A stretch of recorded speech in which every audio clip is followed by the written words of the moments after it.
Medina মুনাওয়ারায় হযরত ওমর রাদিয়াল্লাহু তাআলা আনহুর সময় অনাবৃষ্টির কারণে দুর্ভিক্ষ দেখা দিয়েছিল। তখন হযরত ওমর জাস্টিসদেরকে, ম্যাজিস্ট্রেটদেরকে ডেকে পরিষ্কারভাবে এলান করে দিয়েছিল, এখন যদি কোনো চোর ধরা পড়ে, এই দুর্ভিক্ষ চলাকালীন কোন চোর যদি ধরা পড়ে আর প্রমাণিত হয় পেটের জ্বালায় চুরি করেছে, খবরদার তার হাতকে তোমরা কাটবে না, খবরদার হাত কাটবে না। ইসলাম তো আগে পেটে দেয়, আগে কোথায় দেয়? পেটে, তারপরে দেয় পিঠে, আগে দেয় না। মানুষের খাওয়া পড়া, শিক্ষা, চিকিৎসা, বাসস্থান সবটার গ্যারান্টি দেওয়া হয়। মদিনায় যখন এই গ্যারান্টি এসে গেল, চোরের হাত কাটা আইন মক্কায় নাজিল হয় নাই, নাজিল হয়েছে মদিনা মুনাওয়ারায়, রাসূলের মদনী জিন্দেগিতে। কোন সময়? যখন রাসূলুল্লাহ প্রেসিডেন্ট, রাসূলুল্লাহ কি জোরে কোন, রাসূলুল্লাহ কি রাষ্ট্রপতি। সেই সময় মানুষ দরজা খুলে ঘুমাবার সুযোগ পেল, খাওয়া পড়া, শিক্ষা, চিকিৎসা, বাসস্থানের গ্যারান্টি পেল।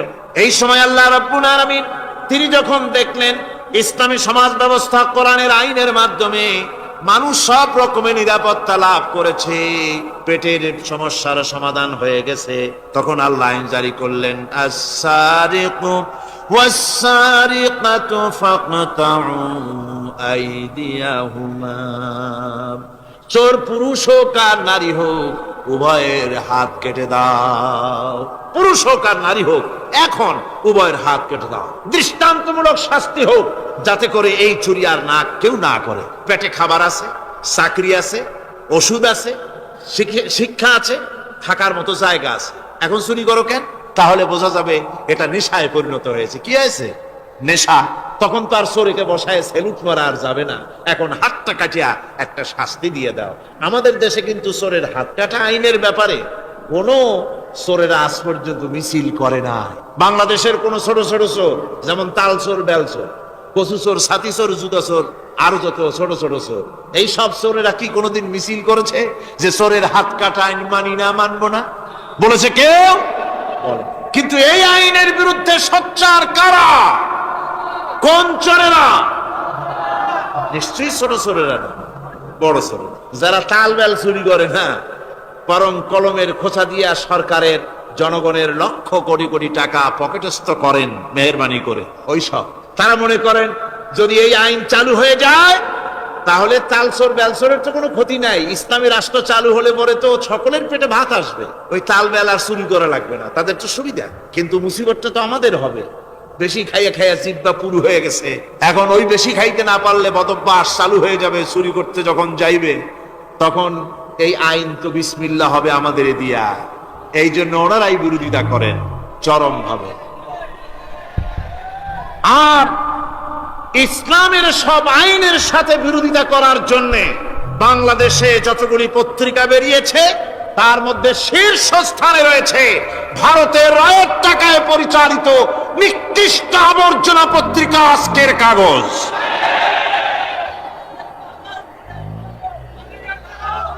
ওই কাগজে, এই কাগজে একটা প্রবন্ধ লেখা হয়েছে আজ। সেই প্রবন্ধে লেখা হয়েছে ধর্মভিত্তিক রাজনীতি এমনি এমনি নিষিদ্ধ করা যাবে না, সম্ভব হবে না, এটাকে একেবারে গোড়া থেকে উপড়ে ফেলে দিতে হবে। মাওবাড়ির আবদার, ভারতের টাকা নিয়ে লাফালাফি করছে আজকে তারা। বাংলাদেশ থেকে ধর্মভিত্তিক রাজনীতি নিষিদ্ধ ঘোষণার জন্য পায়তারা চালাচ্ছে এই পত্রিকার মাধ্যমে। এই পত্রিকার একমাত্র কাজ গোটা জাতি সত্তাকে দ্বিধা বিভক্ত করা, ইসলামের বিরুদ্ধে ইয়াং জেনারেশনকে খেপিয়ে তোলার জন্য আদা পানি খেয়ে লেগেছে। ধর্মভিত্তিক রাজনীতি নিষিদ্ধ ঘোষণা করার জন্য আপ্রাণ প্রচেষ্টা চালাচ্ছে। সংসদে পর্যন্ত এই বক্তব্য উঠানো হয়েছে, তাই না? সংসদে উত্থাপিত হয়েছে ধর্মভিত্তিক রাজনীতি নিষিদ্ধ ঘোষণা করতে হবে। আমি বলেছি ধর্মভিত্তিক রাজনীতি নিষিদ্ধ ঘোষণা করে ফেলেছিল রাশিয়া। রাশিয়ার যেই পার্লামেন্টে বসে ধর্মভিত্তিক রাজনীতি নিষিদ্ধ ঘোষণা করা হয়েছিল, যে পার্লামেন্টের ঘোষণার বলে লক্ষ লক্ষ মুসলমানদেরকে জবাহ করা হয়েছে রাশিয়ায়, যে পার্লামেন্টের ঘোষণার বলে মসজিদ মাদ্রাসা ভেঙে চুরি একাকার করে দেওয়া হয়েছিল রাশিয়ায়, যেই পার্লামেন্টে বসে আলেম ওলামা পীর দরবেশদেরকে হত্যা করার জন্য নির্দেশ দেওয়া হয়েছিল রাশিয়ার যে পার্লামেন্ট থেকে। সেই দেশ আজ আর আস্ত নাই, দেশটা টুকরা টুকরা হয়ে গিয়েছে। বাংলাদেশের পার্লামেন্টে আজকে যারা এই দুঃসাহসিক কথা বলছেন, ধর্মভিত্তিক রাজনীতি নিষিদ্ধ ঘোষণা করার কথা যারা উচ্চারণ করছেন, রাশিয়ার পার্লামেন্টের ইতিহাস ভুলে যাবেন না। বাংলাদেশে 11.5 কোটি তৌহিদি জনতার তৌহিদি রক্ত, তৌহিদি চেতনা সমস্ত শরীরে মাথায় আর রগ রেশায় টকবক করছে ইসলামী চেতনা, ইসলামের রক্ত। এই মুসলমানদের সাথে আগুন নিয়ে খেলা করার চেষ্টা করো না। আমার বন্ধুগণ, কোরআনের আইন বন্ধ করার ক্ষমতা কারো নাই। এই আইন চালু হলে পরেই শান্তি আসবে। ওরা বিরোধিতা করছে, ওরা বলছে চোরের হাত কাটা আইন, এটা হচ্ছে একটা অমানবিক ব্যাপার। আইনটা কার? আল্লাহ। মানুষগুলি কার? তা তোমারা তো দরদ কেন? মায়ের চাইতে মাসির দরদ বেশি। এটা কি খুব সুলক্ষণ? না, এটা দারুণ কুলক্ষণ। সুতরাং আল্লাহ রাব্বুল আলামিন তার আইন হচ্ছে শাশ্বত আইন। চোরের হাত কাটা আইন অর্থ এ নয় যে বাংলাদেশ ইসলামী দল যদি ক্ষমতায় আসে পাইকারি দরে চোরের হাত কাটা আরম্ভ করবে না। ততক্ষণ পর্যন্ত আইন চালু হবে না যতক্ষণ পর্যন্ত সমস্ত মানুষ তাদের কর্মসংস্থান না হবে, খাবার না পাবে, চাকরি বাকরি না হবে, খেয়ে পরে খাওয়া পড়া শিক্ষা চিকিৎসা বাসস্থান সবটার গ্যারান্টি মিলবে, তারপরে আইন চালু হবে। এর আগে না। আল্লাহ রাব্বুল আলামিন ফৌজদারি দণ্ডবিধির আওতার ভিতরে চোরের কি শাস্তি হবে তা বললেন, নরহত্যার শাস্তি কি হবে তাও আল্লাহ পাক এখানে বলছেন, ইয়া আইয়ুহাল্লাযীনা আমানু কুতিবা আলাইকুমুল কিসাসু ফিল কাতলা। আল্লাহ পাক বলেন তোমাদের প্রতি নরহত্যার শাস্তি স্বরূপ কিসাস নির্দিষ্ট করা হয়েছে, অর্থাৎ হত্যার বদলে হত্যা করা। একজন মানুষ আর একজন মানুষকে হত্যা করেছে, কোরআনের আইন হচ্ছে ওকেও হত্যা করে। কি সুন্দর আইন, সুবহানাল্লাহ পড়েন। তাহলে কি হবে? রেডিও টেলিভিশনে পত্র পত্রিকার মাধ্যমে যদি খবর ছড়ানো হয় যে হত্যাকারীর বিচার হবে কোরআনের আইন অনুযায়ী, প্রকাশ্য রাজপথে হত্যাকারীকে তাকেও যদি হত্যা করে দেওয়া হয়, এই দৃশ্য উপস্থিত জনতা যত দেখবে, পত্র পত্রিকায় খবর পাবে, টেলিভিশনের পর্দায় দেখতে পাবে, যারা দেখলো এই সব লক্ষ লক্ষ জনতার ভেতরে মানুষ হত্যা করার দুঃসাহস আর আসবে? আল্লাহ পাক বলছেন এটা হচ্ছে মানুষের কিসাস, এর মধ্যে রয়েছে মানুষের জীবন। এরপরে নরহত্যার শাস্তি আল্লাহ পাক এভাবে কোরআনে কারীমের মধ্যে বললেন। জিনার শাস্তি, আয-যানিয়াতু ওয়াজ-যানি ফাজলিদু কুল্লা ওয়াহিদিন মিনহুমা মিআতা জালদা। আল্লাহ রাব্বুল আলামিন বলেন, জিনাকারিনী পুরুষ, জিনাকারিনী নারী আর জিনাকারা পুরুষ, তাদের শাস্তি হচ্ছে উভয়কে 100 করে দৌড়া মারা, প্রাণদণ্ড দিয়ে দেওয়া। এই শাস্তি যদি হয় জিনা বন্ধ হয়ে যাবে, বিবাহ সহজ হবে। ইসলামী রাষ্ট্র হলে পরে জিনা করা কঠিন হবে, বিবাহ করা সহজ হয়ে যাবে। এটা হচ্ছে কোরআনের আইনের সুন্দর বিধান। জিনার শাস্তি, চোরের শাস্তি, নরহত্যার শাস্তি জুডিশিয়াল লয়ের আওতায়, ফৌজদারি দণ্ডবিধির আওতায় এগুলি পড়ে। এগুলি সব কোরআন শরীফে আছে না নাই? আছে কিনা? তাহলে কি করে আপনি বলবেন আপনি ধর্ম নিরপেক্ষ? আপনি শুধু ধর্ম আপনার ব্যক্তিগত ব্যাপার আর রাজনীতি একটা আলাদা ব্যাপার। এবারে আল্লাহ রাব্বুল আলামিন মদ পান সম্পর্কে, যারা মদ পান করবে, জুয়া খেলবে যারা, তাদের সম্পর্কে মদ্যপায়ীদের ব্যাপারে আল্লাহ পাক বলছেন, ইন্নামাল খামরু ওয়াল মাইসিরু ওয়াল আনসাবু ওয়াল আজলামু রিজসুম মিন আমালিশ শাইতানি ফাজতানিবুহু। আল্লাহ পাক বলেন নিঃসন্দেহে মদ, জুয়া এবং পাশা, এই সমস্ত খেলাকে, এই সমস্ত জিনিসকে নাপাক ঘোষণা করা হয়েছে। এগুলি সব হতেছে শয়তান কর্তৃক উদ্ভাবিত নোংরা কাজ। এগুলি শয়তানের কাজ। মদ আর জুয়া কার কাজ? যারা বলেন কার কাজ? শয়তানের কাজ। সুতরাং ফাজতানিবুহু, এর থেকে তোমরা ফিরে থাকো। আল্লাহ বলছেন মদ এবং জুয়া মানুষকে আল্লাহর জিকির থেকে ফিরায় রাখে। ফাহাল আনতুম মুনতাহুন, এগুলি শোনার পরেও কি তোমরা এর থেকে ফিরে থাকবে না? এবার আল্লাহ রাব্বুল আলামিন ওজনে কম দেওয়া সম্পর্কে বলছেন, যারা ব্যবসায়ী, অনেক ব্যবসায়ী আছে, ব্যবসা করতে গিয়ে ধর্ম ব্যক্তিগত ব্যাপার, ব্যবসার মধ্যে ধর্ম নিতে চাই না। কয় যে ধর্ম দারুণ পবিত্র জিনিস, এত পবিত্র, শুধু মসজিদে থাকবে, শুধু মাদ্রাসায় থাকবে, আমার জীবনের বিস্তীর্ণ অঙ্গনে ধর্ম ঢুকতে পারবে না। তার মানে ভাবখানা এই, আল্লাহ এবং রসুলকে বলে দেওয়া হচ্ছে, হে আল্লাহ হে রসুল, তোমাদের উপরে 144 জারি করে দিলাম, শুধু মসজিদে আর খানকায় থাকো, মাদ্রাসায় থাকো, আমাদের জীবনের বিস্তীর্ণ অঙ্গনে তোমাদের কোনো প্রবেশের অধিকার নাই। জোরে কর নাউযুবিল্লাহ। আল্লাহ পাক মানুষের জীবনের সকল ক্ষেত্রে আইন চলবে আল্লাহ, ইনিল হুকমু ইল্লা লিল্লাহ, আইন চলবে কার? আল্লাহ রাব্বুল আলামিন বলেন, ওজনে কম দিও না, ওয়াউফুল কাইলা ইযা কিলতুম ওয়াজনু বিল কিসতাসিল মুস্তাকিম। মেপে যখন কোন জিনিস দিবে পরিমাপে কম দিবে না, ওজন করে যখন দিবে ওজনেও কম দিবে না। আল্লাহ পাক কোরআনে কারীমের মধ্যে সুন্দর করে সব কথা বলে দিলেন, ওজনে কম করো না, পরিমাপে কম করো না, সঠিকভাবে এটাকে দিও। এতিমের মাল সম্পর্কে কোরআন বলছে, ওয়ালা তাকরাবু মালাল ইয়াতীমি ইল্লা বিল্লাতী হিয়া আহসান। এতিমের মাল ভক্ষণ করা তো দূরের কথা, এর নিকটবর্তী হয় না। তবে হ্যাঁ, এতিম বয়স্প্রাপ্ত হওয়া পর্যন্ত যদি আমানত রাখো সেটা ভিন্ন কথা, কিন্তু এতিমের মালকে ভক্ষণ করো না অবৈধভাবে। এতিমের মালের সুরক্ষার জন্য আল্লাহ পাক বলে দিলেন। অশ্লীলতা সম্পর্কে, আজকে সমাজে অশ্লীলতা চলছে, বেহায়ামি, নগ্নতা চলছে, এ সম্পর্কে আল্লাহ পাক বলছেন, কুল ইন্নামা হাররামা রাব্বিয়াল ফাওয়াহিশা মা যাহারা মিনহা ওয়া মা বাতান। আল্লাহ পাক বলেন, হে নবী আপনি বলে দেন, আমার প্রভু নিঃসন্দেহে প্রকাশ্য এবং অপ্রকাশ্য সব রকমের নির্লজ্জতা এবং পাপাচারকে নিষিদ্ধ ঘোষণা করেছেন, হারাম করে দিয়েছেন। প্রকাশ্য এবং অপ্রকাশ্য সব রকমের পাপাচারকে, নির্লজ্জতাকে আল্লাহ পাক নিষেধ করেছেন।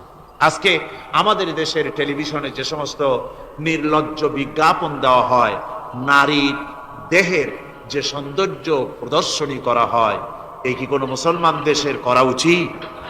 কোন মুসলমানদের জন্য এটা কি বৈধ? আজ নির্লজ্জতা, বেহায়ামি ছড়িয়ে পড়ছে চতুর্দিকে। আল্লাহ পাক নিষেধ করছেন, হারাম করে দিয়েছেন। প্রকাশ্য অপ্রকাশ্য সব রকমের নির্লজ্জতা আল্লাহ পাক হারাম করেছেন। হযরতে মুসাকে ডেকে বললেন, মুসা রে, ভয় পাওয়ার কোনো কারণ নাই। চোখ ভালো হয়ে যেত, কুষ্ঠবেদীগ্রস্ত লোকের গায়ে হাত বুলাতেন, সঙ্গে সঙ্গে কুষ্ঠবেদী ভালো হয়ে যেত। এই হলো তাদের মুজিজা। পয়গম্বরেরা বিদায় হয়ে গেলেন, মুজিজা বিদায় হয়ে গেল। দাউদ আলাইহিস সালাম বিদায় হলেন, মুজিজার সাথে নিয়ে গেলেন। তার উম্মতেরা ওই লোহাগুলি আর কেউ গলাতে পারে নাই, আজও কেউ গলাতে পারে না, হাত দিয়া চেপে ধরে। সুলাইমান আলাইহিস সালাম দুনিয়া থেকে বিদায় হয়ে গেছেন, মুজিজা নিয়ে কবরে চলে গেছেন। আজ আর তার অনুসারীরা অথবা দুনিয়ার কোন মানুষ বিনা ইঞ্জিনে তক্তায় বসে আর হাওয়ায় উঠতে পারবে না। মুসা আলাইহিস সালাম বিদায় হলেন, লাঠির মুজিজা চলে গেল। তার উম্মতেরা, তার অনুসারীরা কিয়ামত পর্যন্ত যদি 1000 চেষ্টা চালায়, লাঠিকে আর কোনোদিন সাপে পরিণত করতে পারবে না। ঈসা আলাইহিস সালাম, আল্লাহ রাব্বুল আলামিন তাকে উঠায় নিলেন, মুজিজা তিনি সাথে নিয়ে গেলেন। আজ তার কোটি কোটি, শত শত কোটি উম্মতেরা দুনিয়ায় যারা তার উম্মত দাবি করে, খ্রিস্টানেরা হাজারো যদি চেষ্টা চালায়, তবুও জন্মামদের চোখের উপরে হাত বুলিয়ে চোখ আর ভালো করতে পারবে না। কুষ্ঠবেদীগ্রস্ত লোকের গায়ে হাত বুলিয়ে কুষ্ঠবেদী ভালো করতে পারবে না। তার মানে হলো, নবীরা যে যা যত মুজিজা পেয়েছিলেন, জীবদ্দশায় মুজিজা কাজে লেগেছে, দুনিয়া থেকে বিদায় হয়েছেন, মুজিজার সাথে নিয়ে গেছেন। কিন্তু আপনার আমার নবী, বিশ্ব নবী জনাব মুহাম্মদ রাসূলুল্লাহ সাল্লাল্লাহু আলাইহি ওয়াসাল্লামের কাছে আল্লাহ রাব্বুল আলামিন তাকে যত মুজিজা দিয়েছিলেন, 3000-এর উপরে আল্লাহর নবীর মুজিজা ঘটেছিল 23 বছরের নবুয়তের জীবনে। তার মধ্যে শ্রেষ্ঠ মুজিজা হতেছে কোরআন মাজিদ। আল্লাহর নবী বিদায় হয়ে গেলেন, মুজিজা সাথে নিয়ে যান নাই, মুজিজা রেখে গেলেন দুনিয়ায়। কিয়ামত পর্যন্ত দুনিয়াবাসী, নবীর উম্মতেরা কোরআনের মুজিজা ব্যবহার করতে পারবে। কোরআনে কারীম রাসূল কারীম সাল্লাল্লাহু আলাইহি সাল্লামের জীবনের শ্রেষ্ঠ মুজিজা। মানুষ পাগল হয়ে গেছে কোরআন শুনে। সুতরাং এই কোরআনের বৈশিষ্ট্য, সকল দিক থেকে এক অপূর্ব একটি কিতাবে পরিণত করেছে, যা মানুষকে চিরকাল বিস্ময় হতবাক করে দিয়েছে। কোরআনের আরেকটি বৈশিষ্ট্য হচ্ছে এই কোরআন এক সময় নাজিল হয় নাই। 30 পারা কোরআন শরীফ একসাথে নাজিল হয়েছে না, কোরআন নাজিল হয়েছে আস্তে আস্তে ধীরে ধীরে। কত বছর লাগলো? 23 বছরেরও কিছু বেশি সময় ধরে কোরআন ধীরে ধীরে রাসূল করিম সাল্লাল্লাহু আলাইহি সাল্লামের কাছে অবতীর্ণ হয়েছে। এমনটি আর কোনো কিতাব হয়নি, যা আর কোন ধর্মগ্রন্থ যারা অন্যরা দাবি করে এরকম হয়নি। কোরআনে কারীমের আরেকটি বৈশিষ্ট্য হচ্ছে, যখন কাগজ ছিল না, ছাপাখানা ছিল না, এমনকি টেপ রেকর্ডার ছিল না, তখনকার নাজিলকৃত কিতাব যেভাবে নাজিল হয়েছিল সেইভাবে আজ পর্যন্ত অবিকল টিকে আছে, টিকে থাকবে ইলা ইয়াউমিল কিয়ামah। কিয়ামত পর্যন্ত কোরআনে কারীমের এই অকৃত্রিম অবিকৃত অবস্থায় কোরআনে কারীমের এই শান, এই বরকত টিকে থাকবে। এই জন্য কোরআন শরীফ হচ্ছে এই পৃথিবীর মহাবিশ্বের মহাবিস্ময়। কোরআন হচ্ছে পৃথিবীর মহাবিশ্বের মহাবিস্ময়। এর মর্যাদা সম্পর্কে রাসূল করিম সাল্লাল্লাহু আলাইহি ওয়াসাল্লাম বলেছেন, ওয়ান উসমান রাদিয়াল্লাহু তাআলা আনহু আন্নাহু قال قال رسول الله صلى الله عليه وسلم خيركم من تعلم القرآن وعلمه রাওয়াহুল বুখারী। আল্লাহর নবী বলেন, তোমাদের মধ্যে সর্বোত্তম ব্যক্তি সেই, তোমাদের ভিতরে ভালো ব্যক্তি, উত্তম ব্যক্তি সেই যে ব্যক্তি নিজে কোরআন শেখে আর অন্যকে শেখায়। কোরআন যে শেখে আর অন্যকে যে শেখায়, সেই ব্যক্তি হলো তোমাদের মধ্যে সর্বোত্তম ব্যক্তি, ভালো ব্যক্তি। সুবহানাল্লাহ পড়েন। কোরআনে কারীমের এই মর্যাদা সম্পর্কে রাসূল করিম সাল্লাল্লাহু আলাইহি সাল্লাম বলেছেন, দুই ব্যক্তিকে, দুই শ্রেণীর লোককে ঈর্ষা করা যায়। অমুকে বিরাট বাড়ি করেছে, সে বাড়ি থেকে হিংসা হয়, আমি ওরকম বাড়ি করব, অমুকের মতো নেতা হব, অমুকের মতো বড় লোক হতে হবে। পরশ্রী কাতরতা অথবা ঈর্ষা করা, এরকমের ঈর্ষা করা জায়েজ নাই। রাসূলুল্লাহ বলেছেন, দুই ব্যক্তির সঙ্গে ঈর্ষা করা যায়। আন ইবনে ওমর রাদিয়াল্লাহু তাআলা আনহু আন্নাহু قال قال رسول الله صلى الله عليه وسلم لا حسد الا على الاثنين। দুই ব্যক্তি ছাড়া অন্য কারো সাথে হিংসা করা যায় না, রিস্ক করা যায় না। কোন কোন ব্যক্তি? রাজুলুন আতাহুল্লাহুল কুরআন ফাহুয়া ইয়াকুমু বিহি আনা আল-লাইলি ওয়া আনা আন-নাহার। ওই ব্যক্তির সঙ্গে ঈর্ষা করা যায়, হিংসা করা যায় যে ব্যক্তিকে আল্লাহ পাক কোরআনের ইলম দান করেছেন। সে ব্যক্তি দিন রাত কোরআন তেলাওয়াত করে, কোরআনের উপরে আমল করে, কোরআনের উপরে থাকে, মানুষকে কোরআনের দাওয়াত দেয়। ওই লোকের সাথে ঈর্ষা করা দরকার যে তার মতো হতে চায়। ওয়ারাজুলুন আতাহুল্লাহু মালান ফাহুয়া ইউনফিকু মিনহু আনা আল-লাইলি ওয়া আনা আন-নাহার। মুত্তাফাকুন আলাইহি। বুখারী মুসলিমের হাদিস। রাসূলুল্লাহ বলছেন, অন্য আরেক ব্যক্তি হচ্ছে যে ব্যক্তিকে আল্লাহ পাক মাল দিয়েছেন, সম্পদ দিয়েছেন, ওই ব্যক্তি তার মাল আর সম্পদকে দিন রাত দুহাতে আল্লাহর রাস্তায় খরচ করে। তার মতো হওয়ার জন্য তার সাথে ঈর্ষা করা যেতে পারে। আমার বন্ধুগণ, এই কোরআন হচ্ছে এমন এক কিতাব যে কোরআনকে নিয়ে যারা অগ্রসর হয় আল্লাহ তাদেরকে বাড়ায় দেন, আর কোরআনের সাথে যারা হিংসা করে, বিদ্বেষ করে, আল্লাহ তাদেরকে অধঃপাতিত করে দেন।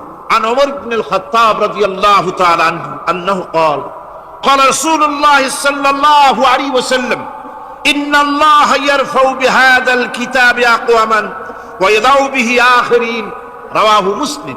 হযরত ওমর রাদিয়াল্লাহু তাআলা আনহু বলছেন যে আল্লাহ পাক এই কোরআনের সাহায্যে এক শ্রেণীর লোককে প্রতিষ্ঠিত করবেন দুনিয়ার বুকে, এবং আখিরাতেও আর এক শ্রেণীর লোককে করবেন অধঃপাতিত। যারা কোরআনের সাথে বিরোধিতা করবে, তারা যদি হিরো হয়, আল্লাহ তাদেরকে জিরো বানাবেন। কি বানাবেন? জোরে কোন কি বানাবেন? জিরো বানিয়ে দিবেন। আর কোরআনকে নিয়ে যারা আগ বাড়ে, তারা যদি জিরো হয়, আল্লাহ পাক তাদেরকে কি বানায় দেন? কোরআনের সাথে বিরোধিতা আজকের নতুন কিছু নয়, আবহমান কাল থেকে কোরআনের সাথে চলছে বিরোধিতা। বিশ্বকবি, কবি সম্রাট আল্লামা ইকবাল, আল্লাহ তাকে জান্নাতুল ফেরদাউস নসিব করুন, সবাই বলুন আমিন।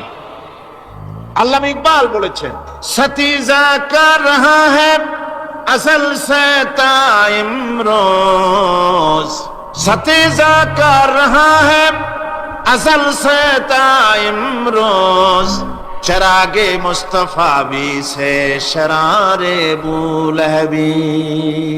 মুহাম্মদ সাল্লাল্লাহু আলাইহি ওয়াসাল্লামের দীপ শিখার সাথে, আল্লাহর দ্বীনের সাথে আবু জাহাল, আবু লাহাবের অগ্নিস্ফুলিঙ্গের সংঘর্ষ আবহমান কাল থেকে লেগে এসেছে। কিন্তু ওদের এই অগ্নিস্ফুলিঙ্গের টক্কর লেগে মুহাম্মদ সাল্লাল্লাহু আলাইহি ওয়াসাল্লামের টিম টিম করে জ্বলে ওঠা এই প্রদীপটি প্রচন্ড ঝড়ো হাওয়ার মুখে, টর্নেডো আর গর্কির মুখে নিভে যায়নি, জ্বলছে, জ্বলবে কিয়ামত পর্যন্ত। এটাকে নিভাবার ক্ষমতা বিশ্বের কোনো মানুষের নাই। ফু দিয়ে কেউ যদি নিভাতে চায়, চেহারা শুদ্ধ, মাথা শুদ্ধ, পুড়ে ছাই হয়ে যাবে, কোরআনের আলোকে নির্বাপিত করতে পারবে না।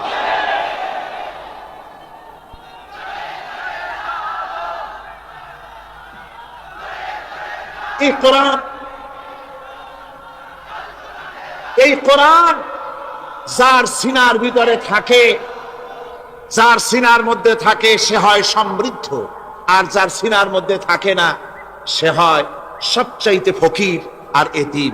আল্লাহর নবী বলেছেন, ইন্নাল্লাযী লাইসা ফি জাওফিহি শাইউম মিনাল কুরআনি কাল বাইতিল খারিব। যেই দেহের ভিতরে কোরআন নাই, যেই দেহের ভিতরে, যেই সিনার ভিতরে কোরআন নাই, ওই মানুষটা হতেছে একটা সাড়া বাড়ির মতো, একটা উজাড় বাড়ির মতো, বিরান বাড়ির মতো। বিরান বাড়িতে কি থাকে? সাড়া বাড়িতে কি থাকে? কি কয়? না না, ভূত কিসের? খামোখাই ভয় পান আপনারা। ভূত বলে কিছু নাই। হ্যাঁ, শয়তান থাকে, জেল থাকে, তারপরে ওর মধ্যে আর কি থাকে? উতুম পেঁচা থাকে, ইঁদুর থাকে, তেলাপোকা থাকে, উই পোকা থাকে, বাঁদর থাকে, উল্লুক থাকে, সাপ থাকে। রাসূলুল্লাহর কথা দেখেন, কি সুন্দর কথা। সুবহানাল্লাহ, সুবহানাল্লাহ। যে দেহের ভিতরে কোরআন নাই, সারা বাড়িতে যা থাকে, পুরো বাড়িতে যা থাকে, বিরান বাড়িতে যা থাকে, যে দেহে কোরআন নাই সেই দেহের মধ্যে তাই থাকে। আজ দেখুন বাংলাদেশের শিক্ষাঙ্গনে, কলেজ, ইউনিভার্সিটি গুলিতে কোরআন পড়ানো হয় না। বলেন ঠিক কিনা? আমাদের বিশ্ববিদ্যালয়গুলিতে কোরআন পড়ানো হয়, তাফসীর পড়ানো হয়, হাদিস পড়ানো হয়। হাদিস, কোরআন, আল্লাহর কালাম পড়ানো হয় না বলে অবস্থা কি হয়েছে? হাদিস থেকে মিলায় নেই। ইন্নাল্লাযী লাইসা ফি জাওফিহি শাইউম মিনাল কুরআনি কাল বাইতিল খারিব। কোরআন নাই তো সারা বাড়ি, কোরআন নাই তো কি আছে? যে ঘরের মধ্যে মানুষ নাই, উল্লুক থাকে, ভাল্লুক থাকে, শয়তান থাকে, তেলাপোকা থাকে, সার পোকা থাকে, হিংস্র প্রাণী ভরপুর থাকে। যে শিক্ষা প্রতিষ্ঠানে কোরআন পড়ানো হয় না, সেখানেও সন্ত্রাসীরা বাস করতে পারে, ভালো মানুষ টিকতে পারে না।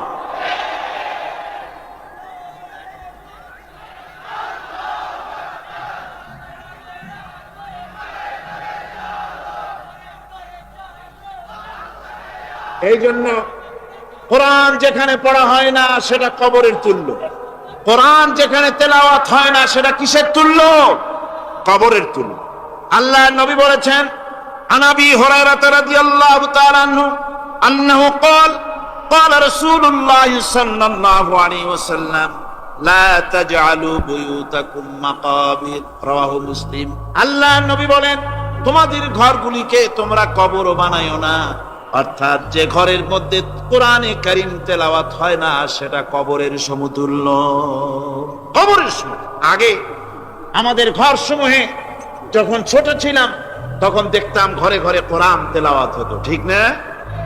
প্রত্যেকটা ঘরের জানালা দিয়া সকালবেলায় আওয়াজ আসতো, আউযু বিল্লাহি মিনাশ শাইতানির রাজীম, বিসমিল্লাহির রাহমানির রহিম। তেলাওয়াতের আওয়াজ ভেসে আসতো। আজ আর এই অবস্থা নাই। আজ ভদ্রলোকের বাড়ির সামনে দিয়ে হেঁটে যাবেন, সকালবেলা কিসের তেলাওয়াত? জনমের ঘুম ঘুমায়, পাইকারি দরে ঘুমায়, ফজরের নামাজ নাই। শহরের অবস্থা, অধিকাংশ বাড়িতে ফজরের নামাজ হয় না। ডিসেন্টিনার মাধ্যমে, আগে তো শুধু বাংলাদেশের ছবি, ডিসেন্টিনার মাধ্যমে সারা পৃথিবীর শয়তানি আর বদমাশি ঘরে বসে গেলা যায়। উপকারিতা এবং অপকারিতা দুটোই আছে। নিউজ দেখা যায়, সাথে সাথে আবার নিউজের সাথে আরো বাজে কিছু দেখা যায়। এগুলো দেখতে দেখতে রাত শেষ হয়ে আসে, ঘুমায় জনমের মতো, এক ঘুমে বেলা 9টা আর 10টা। কিসের ফজরের নামাজ আর কি এর কোরআন শরীফ তেলাওয়াত করে। এরপরে উঠলো 9-10টার সময়, উঠে তারপরে গানের মাস্টার এসে গেছে। তখন ইতিমধ্যেই গানের মাস্টার এসে গেছেন। কি দুর্ভাগ্যজনক সত্য কথা, ইংরেজি যে টিচার পড়ান, অঙ্ক যে টিচার করান, সপ্তাহে 3 ঘন্টা পড়াবেন, বেতন 2500 টাকা। আর প্রতিদিন সকালবেলা এসে যদি কোনো মুসলমান কোন একজন মৌলভী সাহেব, হাফেজ সাহেবকে রাখেন কোরআন তেলাওয়াত করাবার জন্য, কোরআন পড়াবার জন্য সন্তানকে, প্রতিদিন আসতে হবে, প্রতিদিন 2 ঘন্টা পড়াতে হবে, আর মাসের শেষে বেতন 500 টাকা। কোরআনে কারীমের সাথে এই আচরণ। ও, আমি বেশি বলে ফেলেছি। যাদের অভিজ্ঞতা আছে তারা বলছেন 200 টাকা। এরপরে অঙ্ক ইংরেজি তো কাজে লাগে, ভালো কথা। তারপরে গানের মাস্টার আসছেন, তিনি শিখাবেন কি? রবীন্দ্রসঙ্গীতের প্যানপ্যানানি, যা শুনলে পরে কানে ময়লা জমে যেতে পারে, যে গান শুনলে জীবিত মানুষ মৃত্যু হয়ে যায়। নজরুলের কথা শেখানো হবে না, তাহলে সেটা হবে সাম্প্রদায়িকতা। গানের মাস্টারকে, নাচের মাস্টারকে 5000 টাকা, 10,000 টাকা পর্যন্ত বেতন দেওয়া হয়। এ জাতির জন্য আল্লাহর রহমত কেমনে আসবে? কি কারণে আসবে? কোরআনের সাথে এই বেয়াদবি আমরা করেছি। ঘরগুলিকে, আজকে আমাদের ঘরগুলিকে আমরা কবরস্থানে পরিণত করে দিয়েছি। কোরআন তেলাওয়াত হচ্ছে। আমার বন্ধুগণ, কোরআন তেলাওয়াত করুন, বেশি বেশি তেলাওয়াত করুন, ঘরকে জীবিত করুন, সন্তানকে তেলাওয়াত করান, আপনি নিজেও তেলাওয়াত করুন। কোরআনে কারীম যারা তেলাওয়াত করবেন তাদের সম্পর্কে আল্লাহর নবী বলেন, মান ক্বারাআল কুরআনা ফাস্তাযহারাহু ফাহাল্লা হালালাহু ওয়া হারামা হারামাহু আদখালাহুল্লাহুল জান্নাহ। আল্লাহর নবী বলেন, যে ব্যক্তি কোরআন শরীফ তেলাওয়াত করবে এবং কোরআনের হালাল অনুযায়ী হালালকে মেনে চলবে, হারাম অনুযায়ী হারাম থেকে ফিরে থাকবে, এরকম কোরআনের উপরে যে তেলাওয়াত করবে আর আমল করবে, আল্লাহ রাব্বুল আলামিন কিয়ামতের দিন তাকে জান্নাতের ভিতরে প্রবেশ করাবেন। শুধু বেহেশতে যাবে না, ওয়াসাফাহু ফি আশরাতিন মিন আহলি বাইতিহি কুল্লুহুম কাদ ওয়াজাবাত লাহুন নার। নবীজি বলেন, এই কোরআনে কারীমের বরকতে কিয়ামতের দিন ওই ব্যক্তি তার রক্ত সম্পর্কিত 10 জন আত্মীয়ের ব্যাপারে সুপারিশ করার জন্য তৌফিক পাবে আল্লাহর দরবারে। এমন 10 ব্যক্তি, সেই 10 ব্যক্তির জন্য হিসাবের পরে জাহান্নাম ওয়াজিব হয়ে গিয়েছিল, এমন 10 ব্যক্তি সম্পর্কে কোরআনের তেলাওয়াতকারী আর আমলকারী আল্লাহর দরবারে সুপারিশ করার জন্য পারমিশন পাবেন। এমন নিয়ামত, সেই নিয়ামত থেকে আমরা বঞ্চিত হয়ে যাচ্ছি। আমি বলি না যে আপনারা কলেজ ইউনিভার্সিটিতে ছেলেদের পড়তে দিবেন না, আমি তা বলি না। তারা কলেজ ইউনিভার্সিটিতে বিলক্ষণ পড়াশোনা করুক, কিন্তু তাদেরকে কোরআন শরীফ শিখান। লক্ষ লক্ষ টাকা খরচ করলেন ছেলের পেছনে, কিন্তু কোরআন শিখালেন না। আপনি মরে গেলে আপনার জানাজাটা পড়বে, এ তৌফিকও সে পেল।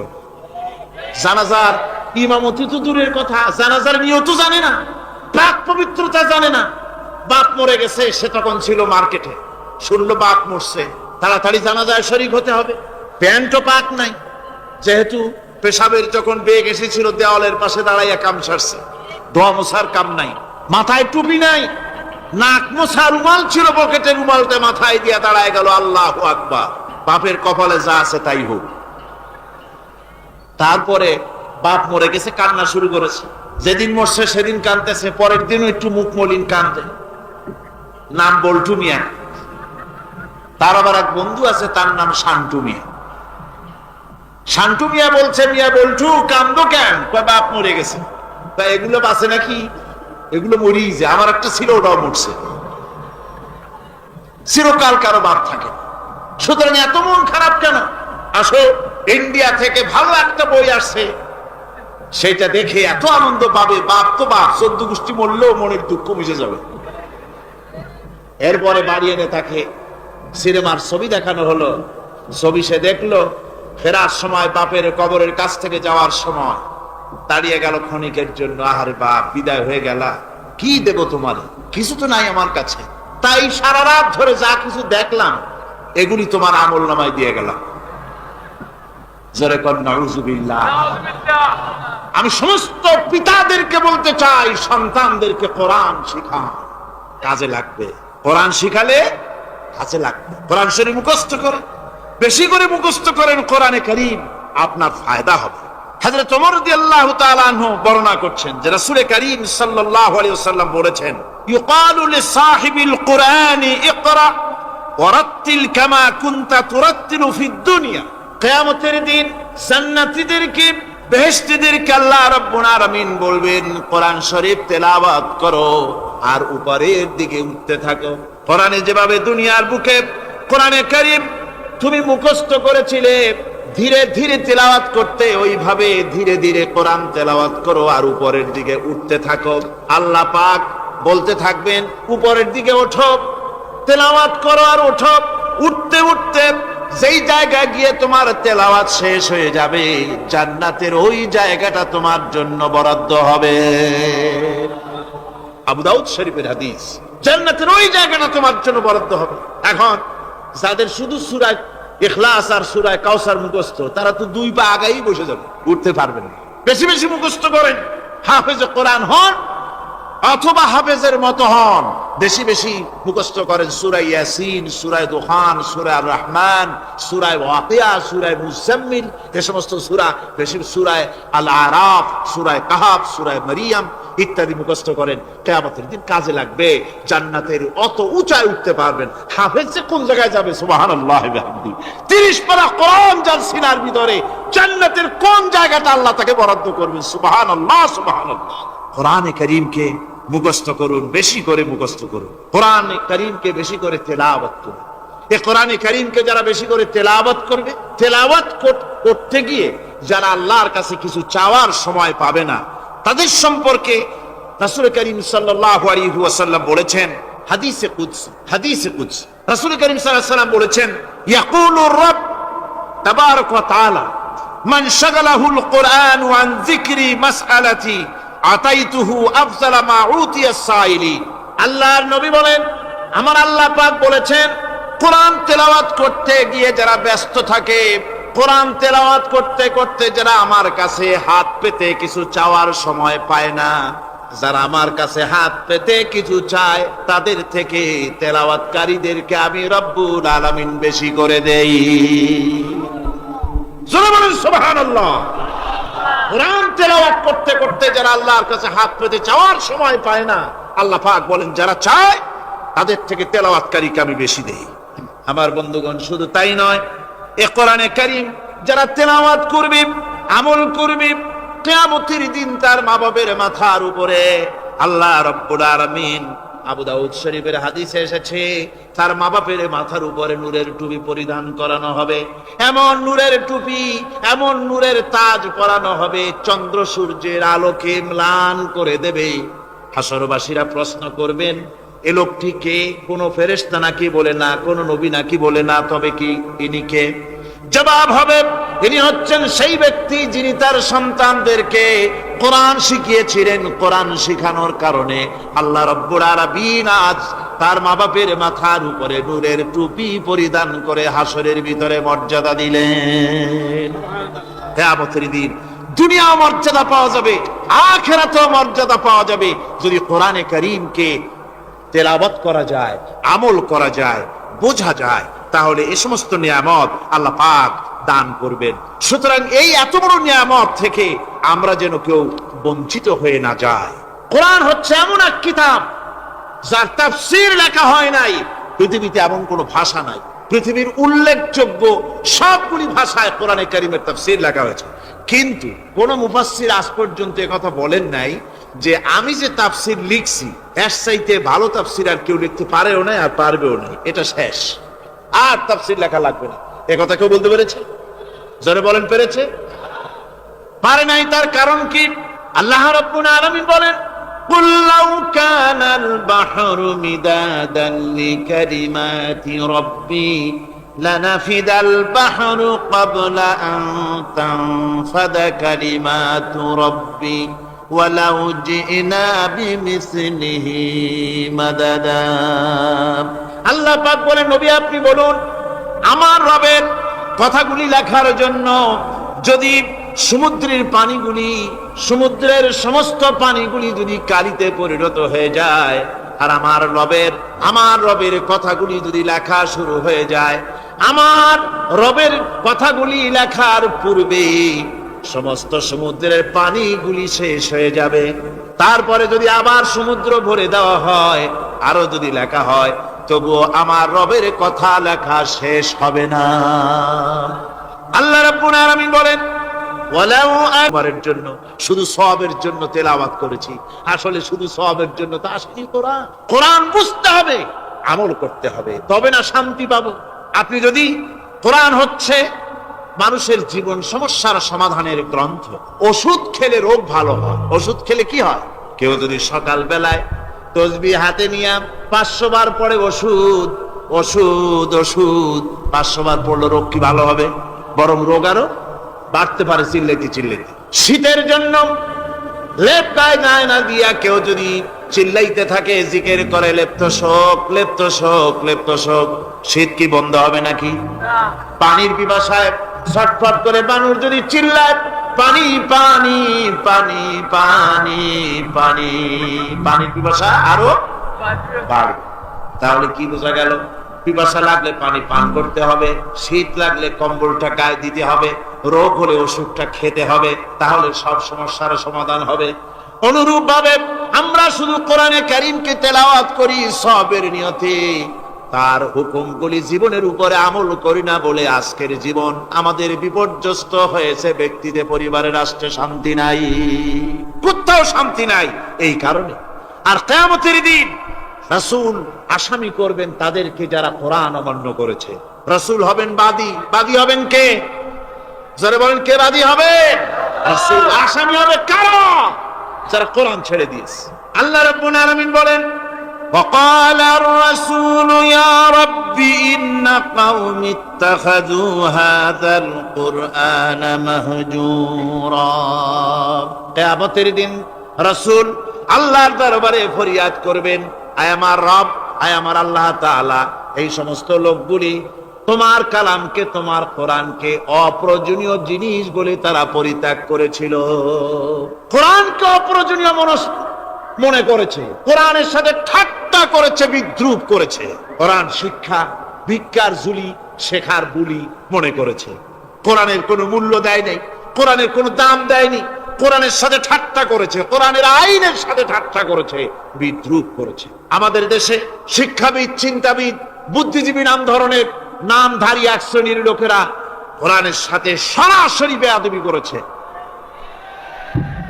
আহমদ শরীফ বলেছে পরকাল নাই, আল্লাহ বলছেন পরকাল আছে।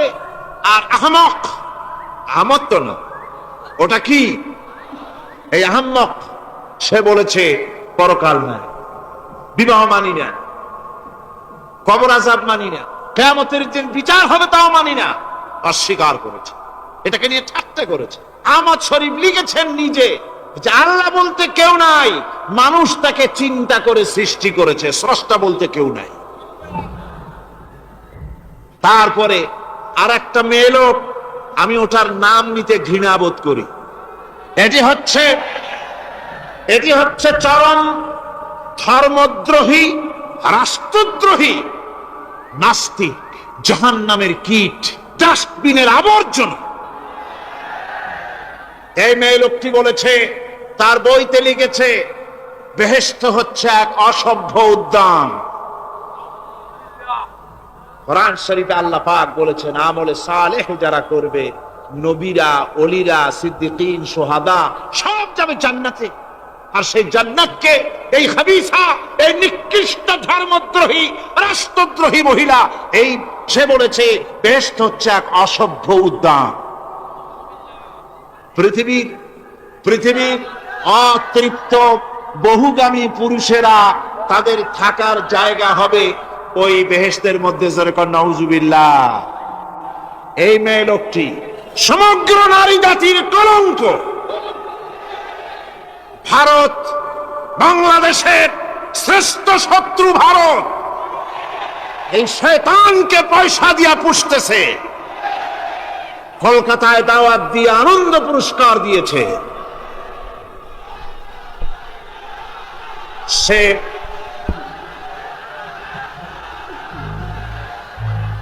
তার বইয়ের মধ্যে, কত বড় নির্লজ্জই মেয়ে, বইয়ের মধ্যে লিখছে, বাসে বসে আমি যখন দেখি ছেলেরা পেশাব করার জন্য বাস থামলি বাসের থেকে নেমে দেওয়ালের পাশে গিয়ে প্যান্টের বোতাম খুলে পেশাব করে, আর মেয়েরা চুপ করে বসে থেকে পেশাবের যন্ত্রণা নিয়ে কষ্ট পায়, আমি আনন্দ পাবো সেই দিন যেদিন মেয়েরাও বাস থেকে নেমে দেওয়ালের পাশে দাঁড়িয়ে পেশাব করতে পারবে।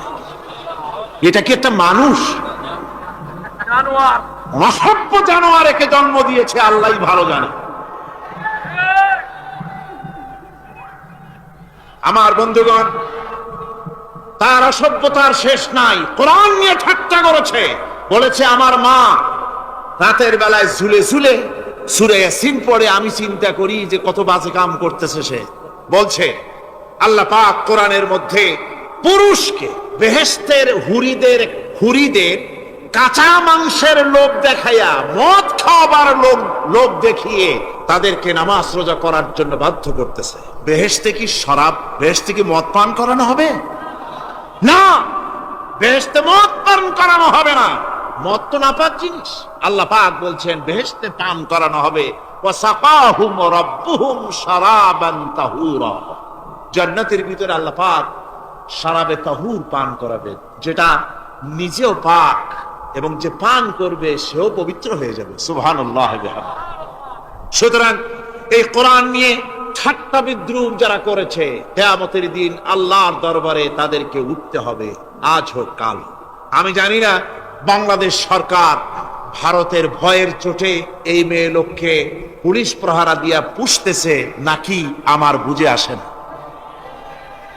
বাংলাদেশ সরকারের পররাষ্ট্র মন্ত্রণালয় রীতিমতো আসামির কাঠগড়ায় দাঁড়িয়ে বিবৃতি দিয়েছেন এবং তাকে পুলিশ প্রহরার ভিতরে রেখেছে। বাংলাদেশের দণ্ডবিধি অনুযায়ী ওর তো ফাঁসি হয়ে যাওয়া উচিত।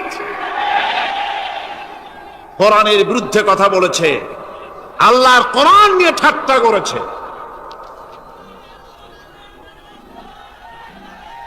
আমার বন্ধুগণ, কিয়ামতের দিন যখন এরা উপস্থিত হবে আল্লাহর দরবারে, আল্লাহ রাব্বুল আলামিন কোরআনের সাথে যারা ঠাট্টা করেছে, বিদ্রুপ করেছে, কোরআনের আইনকে নিয়ে যারা ঠাট্টা বিদ্রুপ মজাক উড়াইছে, কিয়ামতের দিন তাদেরকে বলা হবে ওয়াকিলাল ইয়াউমা নানসাকুম কামা নাসিতুম লিকা ইয়াউমিকুম হাদা। কিয়ামতের দিন আল্লাহ রাব্বুল আলামিন কোরআনের ঠাট্টাকারী, কোরআনের বিদ্রুপকারী, কোরআনের আইনের অমান্যকারীদেরকে বলবেন আমি আজকে তোমাদের ভুলে গেলাম, যেমন করে তোমরা এই দিনে আমার সঙ্গে সাক্ষাৎকারের কথা ভুলে গিয়েছিলে। তোমরা যেমন আমার আজকের এই কিয়ামতের দিনের কথা যারা ভুলে গিয়েছিলে, আজকে আমিও তোমাদেরকে ভুলে গেলাম। এরপরে কি হবে? ওয়ামাওয়াকুমুন নার ওয়ামা লাকুম মিন নাসিরিন।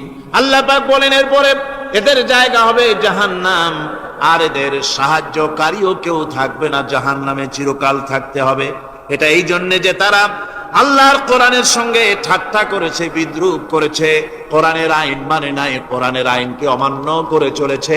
এই জন্য কিয়ামতের দিন আল্লাহ রাব্বুল আলামিন তাদেরকে শাস্তি প্রদান করবেন। কোরআন পৃথিবীর বুকে আল্লাহ নাজিল করেছেন, শুধু তেলাওয়াত করবেন ঝুলে ঝুলে, এই জন্য নয়। কি জন্য নাজিল হলো? এবার উদ্দেশ্য শুনুন। আল্লাহ পাক বলেন আর রহমান আল্লামাল কোরআন। আল্লাহ রাব্বুল আলামিন তিনি হলেন এমন দয়াবান, এমন রহমান, যিনি কোরআন শিখালেন। কি কারণে শিখালেন? কোরআন নাজিলের উদ্দেশ্য কি? আল্লাহ পাক বলেন ইন্না আনসালনা ইলাইকাল কিতাবা বিল হাক্কি লিতাহকুমা বাইনান নাসি বিমা আরাকাল্লাহ। আল্লাহ পাক বলেন এই কিতাব আমি আপনার প্রতি অবতীর্ণ করেছি এই জন্যে যাতে করে আপনি আল্লাহর প্রদর্শিত এই বিধান অনুযায়ী মানুষের উপরে বিচার ফয়সালা করতে পারেন। মানুষের উপরে আইন চলবে আল্লাহ। কার আইন? জোরে বলেন কার আইন? আলা লাহুল খালক ওয়াল আমর। সৃষ্টি যার, আইন চলবে কার? আল্লাহ পাক বলেন এই জন্য নাজিল করলাম কোরআন নাজিল করেছি যাতে করে কোরআনের আইন দিয়ে বিচার ফয়সালা করতে পারেন, সেই জন্যই কোরআন নাজিল করলাম। আসলে আল্লাহর নবীর এই পৃথিবীতে আগমনের উদ্দেশ্য ওটাই ছিল। হুয়াল্লাযী আরসালা রাসূলাহু বিল হুদা ওয়া দীনিল হক লিইয়ুযহিরাহু আলাদ-দীনি কুল্লিহি ওয়া কাফা বিল্লাহি শাহীদা। আল্লাহ রাব্বুল আলামিন বলেন, আমি আমার রাসূলকে দ্বীনে হক সত্যের বিধান সহকারে দুনিয়ায় প্রেরণ করেছি। লিইয়ুযহিরাহু আলাদ-দীনি কুল্লিহি আয় লিইয়ুগলিবাহু আলা সাইরিল আদিয়ান, সমস্ত আদিয়ানে বাতিলের উপরে আমার দ্বীনকে বিজয়ী করে দেওয়ার জন্য আমি রাসূলের কাছে কিতাব সহকারে তাকে অবতীর্ণ করেছি। এ দায়িত্ব শুধু মুহাম্মদ সাল্লাল্লাহু আলাইহি ওয়াসাল্লামের ছিল না, দুনিয়ার উপরে আল্লাহর দ্বীন কায়েম করা, আল্লাহর বিধান অনুযায়ী মানুষের বিচার ফয়সালার দায়িত্ব শুধু মুহাম্মদ সাল্লাল্লাহু আলাইহি ওয়াসাল্লামের ছিল না, সমস্ত নবীদের ছিল। কাদের ছিল? সব নবীদের ছিল। ফাবাসাল্লাহু আন-নাবিয়্যিনা মুবাশশিরিনা মুনযিরিন ওয়া আনজালা মা'আহুমুল কিতাবা বিল হাক্কি লিয়াহকুমা বাইনান নাস। আল্লাহ পাক বলেন, সমস্ত নবীদের কাছে আমি কিতাব অবতীর্ণ করেছি এই জন্য যে তারা সহজ এবং সোজা পথে যারা চলতে চায় তাদেরকে তিনি সুসংবাদ দিবেন, আর বাঁকা পথে যারা চলবে তাদেরকে তিনি জাহান্নামের ভীতি প্রদর্শন করবেন। আর আমি তার উপরে যে কিতাব অবতীর্ণ করেছি এই কিতাব দিয়ে জনগণের উপরে বিচার ফয়সালা করবে, আইন চলবে আল্লাহর কিতাব দিয়ে। আইন চলবে কি দিয়ে? আল্লাহর কিতাব দিয়ে। আল্লাহর কিতাব অনুযায়ী জনগণকে পরিচালিত করবেন। এই জন্য আমি এই কোরআনকে নাজিল করেছি, অতীতেও এই কিতাবগুলি নাজিল করেছি। কুল ইয়া আইয়ুহান নাসু ক্বাদ জাআকুমুল হাক্কু মির রাব্বিকুম। আল্লাহ পাক বলেন, নবী আপনি বলে দেন, আপনি বলুন, হে মানব সকল, আল্লাহর পক্ষ থেকে তোমাদের জন্য মহাসত্য এসেছে। এই মহাসত্য যদি অনুসরণ করো তোমাদের জন্য কল্যাণকর হবে। ওমান দাল্লা ফাইন্নামা ইয়াদুল্লু আলাইহা, আর যদি কোরআনকে অমান্য করো, আল্লাহর কিতাবকে অমান্য করো, তাহলে তোমাদের জন্য অকল্যাণ হবে। আজ আপনারা বলেন, আল্লাহর কিতাবের আইন কি আমাদের দেশে চলে?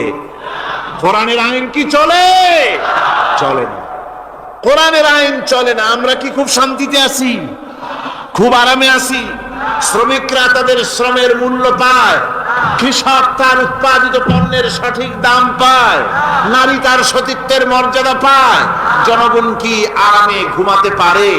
না, জনগণ রীতিমতো দুবেলা পেট পুরে সমস্ত জনগণ খেতে পারে। এর একমাত্র কারণ হচ্ছে কোরআনের আইনকে অমান্য করা হয়েছে। ভালো করে কান পেতে শুনুন, আল্লাহ রাব্বুল আলামিন কোরআনে কারীমের মধ্যে পরিষ্কার করে বলেছেন, ওয়া মান লাম ইয়াহকুম বিমা আনজালাল্লাহু ফাউলাইকা হুমুল কাফিরুন। যারা নাকি আমার দেওয়া বিধান অনুযায়ী, কোরআন অনুযায়ী যারা বিচার ফয়সালা করে না, ফাউলাইকা হুমুল কাফিরুন, ফাউলাইকা হুমুজ জালিমুন, ফাউলাইকা হুমুল ফাসিকুন। যারা আমার দেওয়া বিধান অনুযায়ী বিচার ফয়সালা করে না তারা কাফির, তারা জালিম, তারা ফাসিক। সুতরাং এর ভিতরে এই জুলমের মধ্যে জালিমদের অন্তর্গত, ফাসিকদের অন্তর্গত হয়ে বাংলাদেশের বহু মুসলমান, পৃথিবীর বহু এলাকার মুসলমান এর মধ্যে লিপ্ত হয়ে আছে। কোরআনের আইন চালু না করলে পরে, কোরআনের আইন না মানলে পরে জালিম হতে হবে, কাফির হতে হবে, ফাসিক হতে হবে। অর্থাৎ যতখানি না মানবে ততখানি এই বিশেষণে বিভূষিত হতে হবে। এক শ্রেণীর লোক আছে যারা বলে বেড়ান ধর্ম আর রাজনীতি আলাদা। বলেন কিনা? কন জোরে বলেন, বলে কিনা? ধর্ম আর রাজনীতি আলাদা। তারা বলেন আমরা ধর্ম নিরপেক্ষ থাকতে চাই। তারা কি থাকতে চায়? ধর্ম নিরপেক্ষ থাকতে চায়। কোরআনে কারিমে এই ধর্ম নিরপেক্ষবাদীদের ব্যাপারে কোরআন কি বলছে শুনুন। আল্লাহ রাব্বুল আলামিন বলেন, আলাম তারা ইলাল্লাযীনা ইয়াজউমুনা আন্নাহুম আমানু বিমা উনজিলা ইলাইকা ওয়া মা উনজিলা মিন ক্বাবলিক। আল্লাহ পাক বলেন, হে নবী, তুমি কি সেই সব লোকদেরকে দেখেছ যারা দাবি তো করে যে আমরা আল্লাহর উপর ঈমান এনেছি আর এই কিতাবের উপর ঈমান এনেছি, এর পূর্বে যত কিতাব নাজিল হয়েছে সেসব কিতাবের উপরেও ঈমান এনেছি।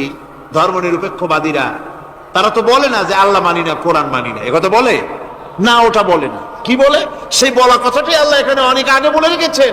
ওরা বলে যে আমরা অবশ্যই আল্লাহকে মানি, আল্লাহর কিতাব মানি, এর পূর্বে যত কিতাব নাজিল হয়েছে সেগুলোও মানি, তবে ইউরিদুনা আইয়াতাহাকামু ইলাত তাগুত, তারা চায় তাদের জীবনের সমস্ত সমাধান সমস্যার জন্য তাগুতের কাছে যেতে চায়।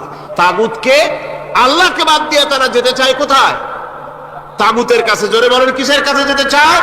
তাগুতের কাছে। তাগুত বলে কারে? তাগুত বলা হয় যে নিজে আল্লাহর আইন মানে না এবং অপরকেও আল্লাহর আইন অমান্য করতে বাধ্য করে, তাকে বলা হয় তাগুত। ওরা বলে ধর্ম আর রাজনীতি আলাদা, কোরআন মানি কিন্তু কোরআনের আইন মানি না। ওরা কোরআন মানে ঠিকই, বলে যে কোরআন মানে, কিন্তু কোরআনের আইন মানে। তাহলে এ মানি বলার অর্থটা কি? এর মূল্যটা কোথায়? কোরআন যদি মানো তো কোরআন বলেছে সুদ খেও না, আমাদের দেশে সুদ চলছে না। কোরআন বলেছে বিবিকে পর্দায় রাখো, পর্দায় কি রাখা হচ্ছে? কোরআন বলেছে ওজনে কম দিও না, তা কি মানা হচ্ছে? কোরআন বলেছে আমার আইন দিয়ে দেশ শাসন করো, তা কি করা হচ্ছে? সুতরাং ধর্মনিরপেক্ষ মতবাদ যেটা, এই মতবাদটা কোরআনের দৃষ্টিতে কুফরি মতবাদ। ধর্মনিরপেক্ষ মতবাদ কি? জোরে বলেন, ধর্মনিরপেক্ষ মতবাদ কি? কোন মুসলমান, যে ব্যক্তি নিজেকে মুসলমান বলে দাবি করে, ধর্মনিরপেক্ষ মতবাদ সে বিশ্বাস করতে পারে না, জায়েজ নাই, হারাম। আফাতুমিনুনা বিবাদিল কিতাব ওয়া তাকফুরুনা বিবাদ, তোমরা কোরআনের কিছু অংশকে মেনে নিবে আর কিছু অংশকে করবে অস্বীকার।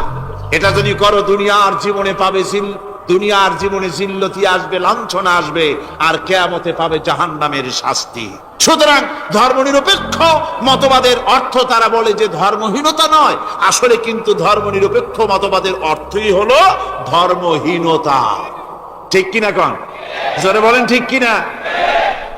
এই ধর্মনিরপেক্ষ মতবাদ আমাদের দেশের জন্ম হয় নাই, এর জন্ম হয়েছে ইউরোপ সভ্যতায়।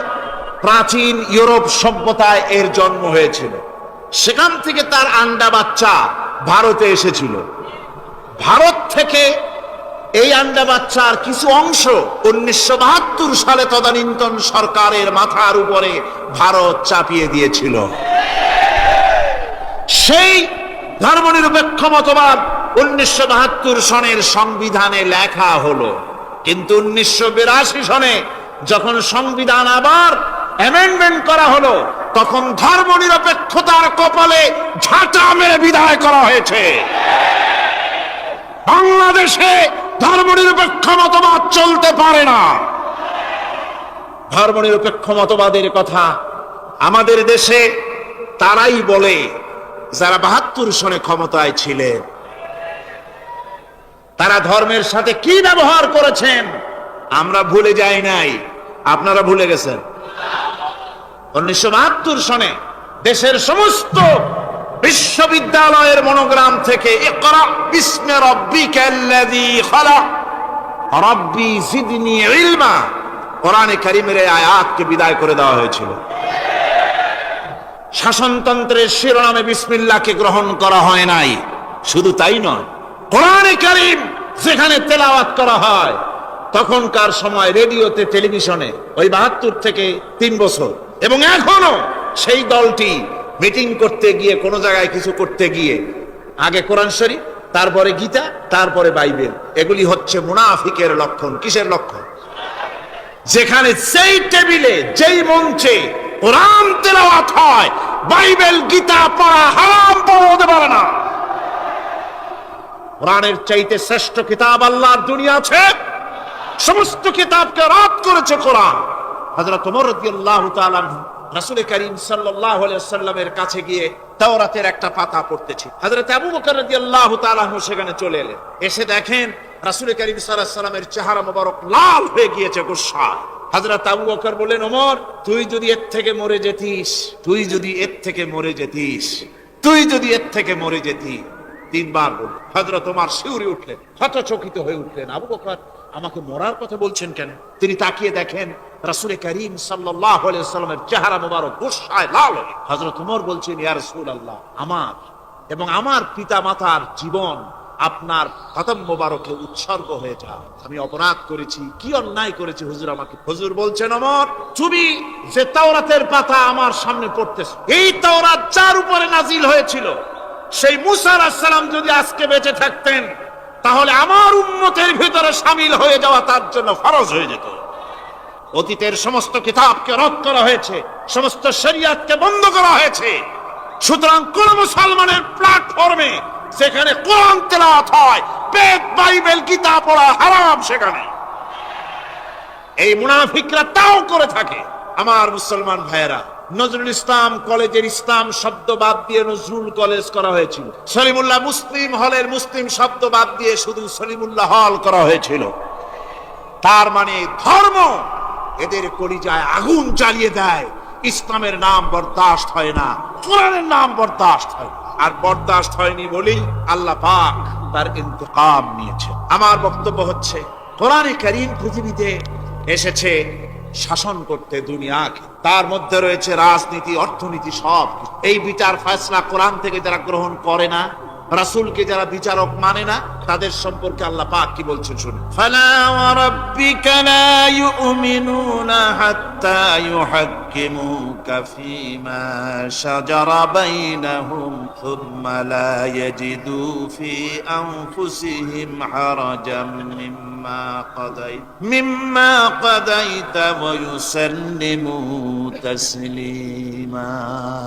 আল্লাহ রাব্বুল আলামিন বলেন, ফালা ওয়া রাব্বিক, কখনো নয় হে নবী, আপনার রবের কসম, কখনোই নয়। ওরা মুমিন নয় যারা নাকি তাদের জীবনের সব কিছুর ব্যাপারে যতক্ষণ পর্যন্ত আপনাকে বিচারক না মানে, আপনার দেওয়া ফয়সালাকে গ্রহণ না করে, এবং আপনি বিচার করার পর ফয়সালা দেওয়ার পরে এটার উপরে দ্বিধাহীন চিত্তে মেনে যতক্ষণ না নিবে, ততক্ষণ পর্যন্ত তারা যত ঈমানের দাবি করুক, তারা আসলে মুমিন না। এ ফতোয়া কার? এ ফতোয়া কার? আল্লাহ রাব্বুল আলামিনের ফতোয়া। কখনো মুমিন হতে পারবে না যারা রাসূলুল্লাহকে ফয়সালাকারী হিসেবে গ্রহণ না করবে, কোরআনকে সংবিধানের উৎস হিসেবে গ্রহণ না করবে। কোরআন এসেছে আইনের কিতাব হিসেবে পৃথিবীর মানুষকে পরিচালিত করার জন্য। আজ এই কোরআনের আইন যারা মানে সেখানে শান্তি পায়, কোরআন যেখানে মানে না সেখানে শান্তি হয় না। আল্লাহ পাক পরিষ্কার বলেছেন, কোরআনের আইন মেনে চলো। আর যারা এই কোরআনকে অমান্য করবে তাদের শাস্তি কি হবে? আল্লাহ পাক বলেন, আল্লাযীনা কাযযাবু বিল কিতাবি ওয়া বিমা আরসালনা বিহি রুসুলানা ফাসাউফা ইয়ামালুন।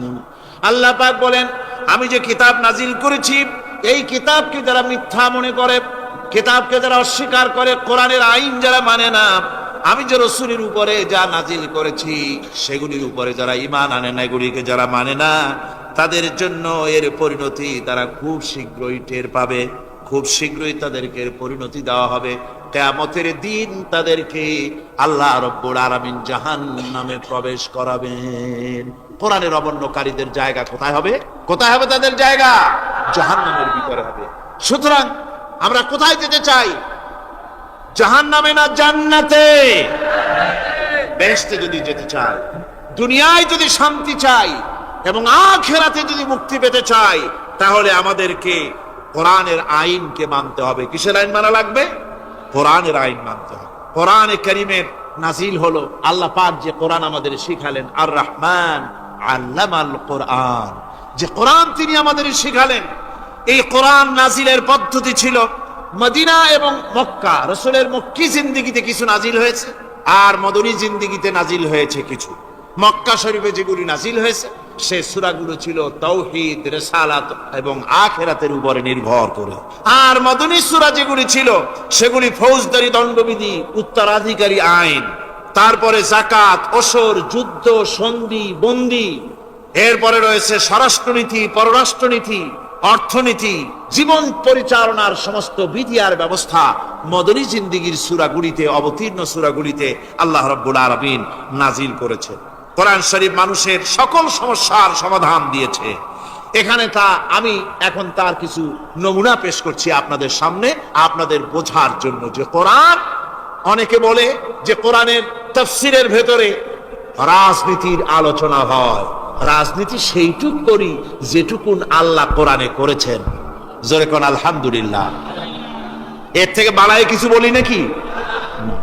কোরআন যেটুকুন করেছে, রাসূলুল্লাহ যেটুকুন করেছে, একজন মুসলমান হিসাবে তা করা আপনার আমার জন্য কি সুন্নত, নফল? ওইটা করা কি জোরে কোন? এটা করা আমাদের জন্য ফরজ।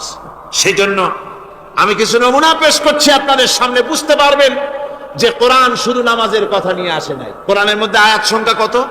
৬,৬৬৬। এটা ঠিক না, কিছু কম আছে। ৬,০০০ কয়েক শত, ভালো করে গুণে দেখা দরকার।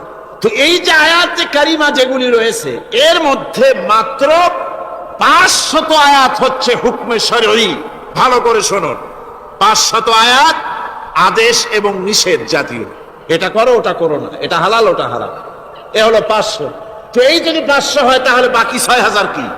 বাকি ৬,০০০ ইতিহাস, দর্শন, বিজ্ঞান, রাজনীতি, অর্থনীতি, সমাজনীতি, উত্তরাধিকারী আইন, পররাষ্ট্রনীতি, স্বরাষ্ট্রনীতি, মানুষের জীবনে যা দরকার, ইহকাল, পরকাল, কবর, হাসর, মিজান, সিরাত, জান্নাত, জাহান্নাম, এসব কিছু আল্লাহ পাক বাকি হাজার হাজার আয়াতের মধ্যে বলেছেন। তো ৫০০ আয়াতের পরিচিতি আমাদের জানা আছে, নামাজ, রোজা, হজ, যাকাত, হালাল, বৈধ, অবৈধ ইত্যাদি সম্পর্কে। কিন্তু বাকি আয়াতগুলিতে আমাদের জীবন পরিচালনার ব্যাপারে আল্লাহ পাকের কথা শুনুন, কিভাবে এ কথাগুলি আল্লাহ পাক আমাদের বলছেন। বিচার পদ্ধতি সম্পর্কে শুনুন। কোরআন যে বিচার পদ্ধতি আমাদেরকে দিয়েছেন, নিরঙ্কুশ ন্যায় বিচারের কথা কোরআন বলেছে। কোরআন বলেছে বিচার হতে হবে কি ধরনের? ওয়াইদা হাকামতুম বাইনান নাসি আন তাহকুমু বিল আদল। কোরআন শরীফ বলেছে, তোমরা যখন লোকদের মাঝে বিচার ফয়সালা করবে, তখন অবশ্যই সুবিচার করবে, জাস্টিস, ন্যায় বিচার করবে। এই ন্যায় বিচার করতে গিয়ে তোমার সামনে যদি বিজাতীয় কোনো লোক আসামি হয়ে দাঁড়ায়, অমুসলিম, তখন বিচারটা কিভাবে করবে? কোরআনে কারীম বলছি, ওয়ালা ইয়াজরিমান্নাকুম শানাআনু কওমিন আলা আল্লা তা'দিলু। কোন বিশেষ শ্রেণীর বিচার কাজ করতে গিয়ে, কোন বিশেষ শ্রেণী বা জাতির বিচার কার্য পরিচালনা করতে গিয়ে তাদের প্রতি বিদ্বেষ যেন তাদেরকে, তুমি যেন জুলুম করে না বসো, তখন যেন তুমি ইনসাফ করতে পারো, তাদের উপরে জুলুম করবে না। সে যদি তোমার জাতের লোক না হয়, বিচার করতেছো তুমি, বিচারক হিসাবে সঠিক বিচার করবে, বিচারের মানদণ্ডকে কখনো হেলাদোলা করবে না, ভালো সুবিচার করবে। এটা হচ্ছে কোরআনে কারীমের কথা। আর আত্মীয় স্বজনের বিচার সম্পর্কে বলা হচ্ছে যে তোমরা বিচার নিয়ে, সুবিচার নিয়ে তোমরা দাঁড়াও, দণ্ডায়মান হও, সুবিচার নিয়ে মুসলমানেরা তোমরা যখন বিচার করবে, তখন এই বিচার করতে গিয়ে ওয়ালাউ আলা আনফুসিকুম আবিল ওয়ালিদাইনি ওয়াল আকরাবিন, সে যদি তোমার নিজের বিরুদ্ধেও যায় বিচার, তা যদি তোমার সন্তান সন্ততি, ভাই ব্রাদার। মদিনায় যখন এই গ্যারান্টি এসে গেল, সোরের হাত কাটা আইন মক্কায় নাজিল হয় নাই, নাজিল হয়েছে মদিনা মুনাওয়ারায়, রাসূলের মদনী জিন্দেগিতে। কোন সময়? যখন রাসূলুল্লাহ প্রেসিডেন্ট। রাসূলুল্লাহ কি? জোরে কোন রাসূলুল্লাহ কি? রাষ্ট্রপতি। সেই সময় মানুষ দরজা খুলে ঘুমাবার সুযোগ পেল, খাওয়া পড়া, শিক্ষা, চিকিৎসা, বাসস্থানের গ্যারান্টি পেল। এই সময় আল্লাহ রাব্বুল আলামিন তিনি যখন দেখলেন ইসলামী সমাজ ব্যবস্থা কোরআনের আইনের মাধ্যমে মানুষ সব রকমের নিরাপত্তা লাভ করেছে, পেটের সমস্যার সমাধান হয়ে গেছে, তখন আল্লাহ আইন জারি করলেন, আস-সারিকু ওয়াস-সারিকাতু ফাকতাউ আইদিয়াহুমা। চোর পুরুষ হোক আর নারী হোক, উভয়ের হাত কেটে দাও। পুরুষ হোক আর নারী হোক, এখন উভয়ের হাত কেটে দাও। দৃষ্টান্তমূলক শাস্তি হোক, যাতে করে এই চুরি আর কেউ না করে। পেটে খাবার আছে, চাকরি আছে, ওষুধ আছে, শিক্ষা আছে, থাকার মতো জায়গা আছে, এখন চুরি করো কেন? তাহলে বোঝা যাবে এটা নেশায় পরিণত হয়েছে। কি হয়েছে? নেশা। তখন তো আর চোরকে বসায় সেলুট মারা আর যাবে না, এখন হাতটা কাটিয়া একটা শাস্তি দিয়ে দাও। আমাদের দেশে কিন্তু চোরের হাত কাটা আইনের ব্যাপারে কোন চোরেরা আজ পর্যন্ত মিছিল করে না।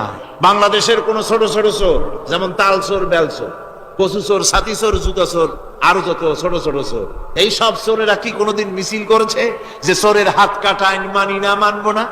বলেছে কেউ? কিন্তু এই আইনের বিরুদ্ধে সোচ্চার কারা? কোন চোরেরা?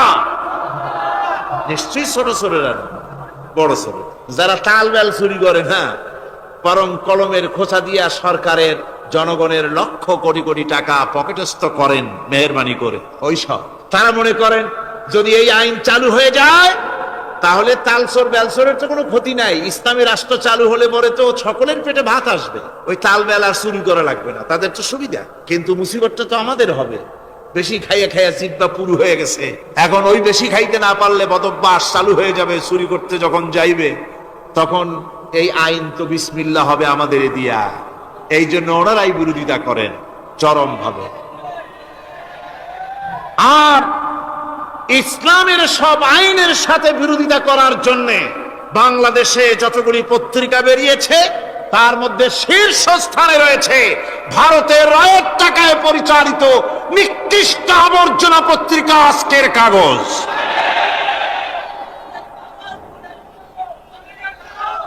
ওই কাগজে,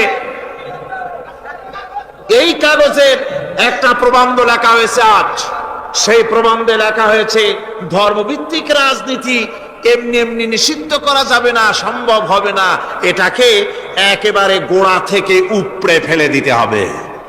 বাঙালির আবদার, ভারতের টাকা নিয়ে লাফালাফি করছে আজকে তারা। বাংলাদেশ থেকে ধর্মভিত্তিক রাজনীতি নিষিদ্ধ ঘোষণার জন্য পায়তারা চালাচ্ছে এই পত্রিকার মাধ্যমে। এই পত্রিকার একমাত্র কাজ গোটা জাতি সত্তাকে দ্বিধা বিভক্ত করা, ইসলামের বিরুদ্ধে ইয়াং জেনারেশনকে খেপিয়ে তোলার জন্য আদা পানি খেয়ে লেগেছে। ধর্মভিত্তিক রাজনীতি নিষিদ্ধ ঘোষণা করার জন্য আপ্রাণ প্রচেষ্টা চালাচ্ছে। সংসদে পর্যন্ত এই বক্তব্য উঠানো হয়েছে, তাই না? সংসদে উত্থাপিত হয়েছে ধর্মভিত্তিক রাজনীতি নিষিদ্ধ ঘোষণা করতে হবে। আমি বলেছি ধর্মভিত্তিক রাজনীতি নিষিদ্ধ ঘোষণা করে ফেলেছিল রাশিয়া।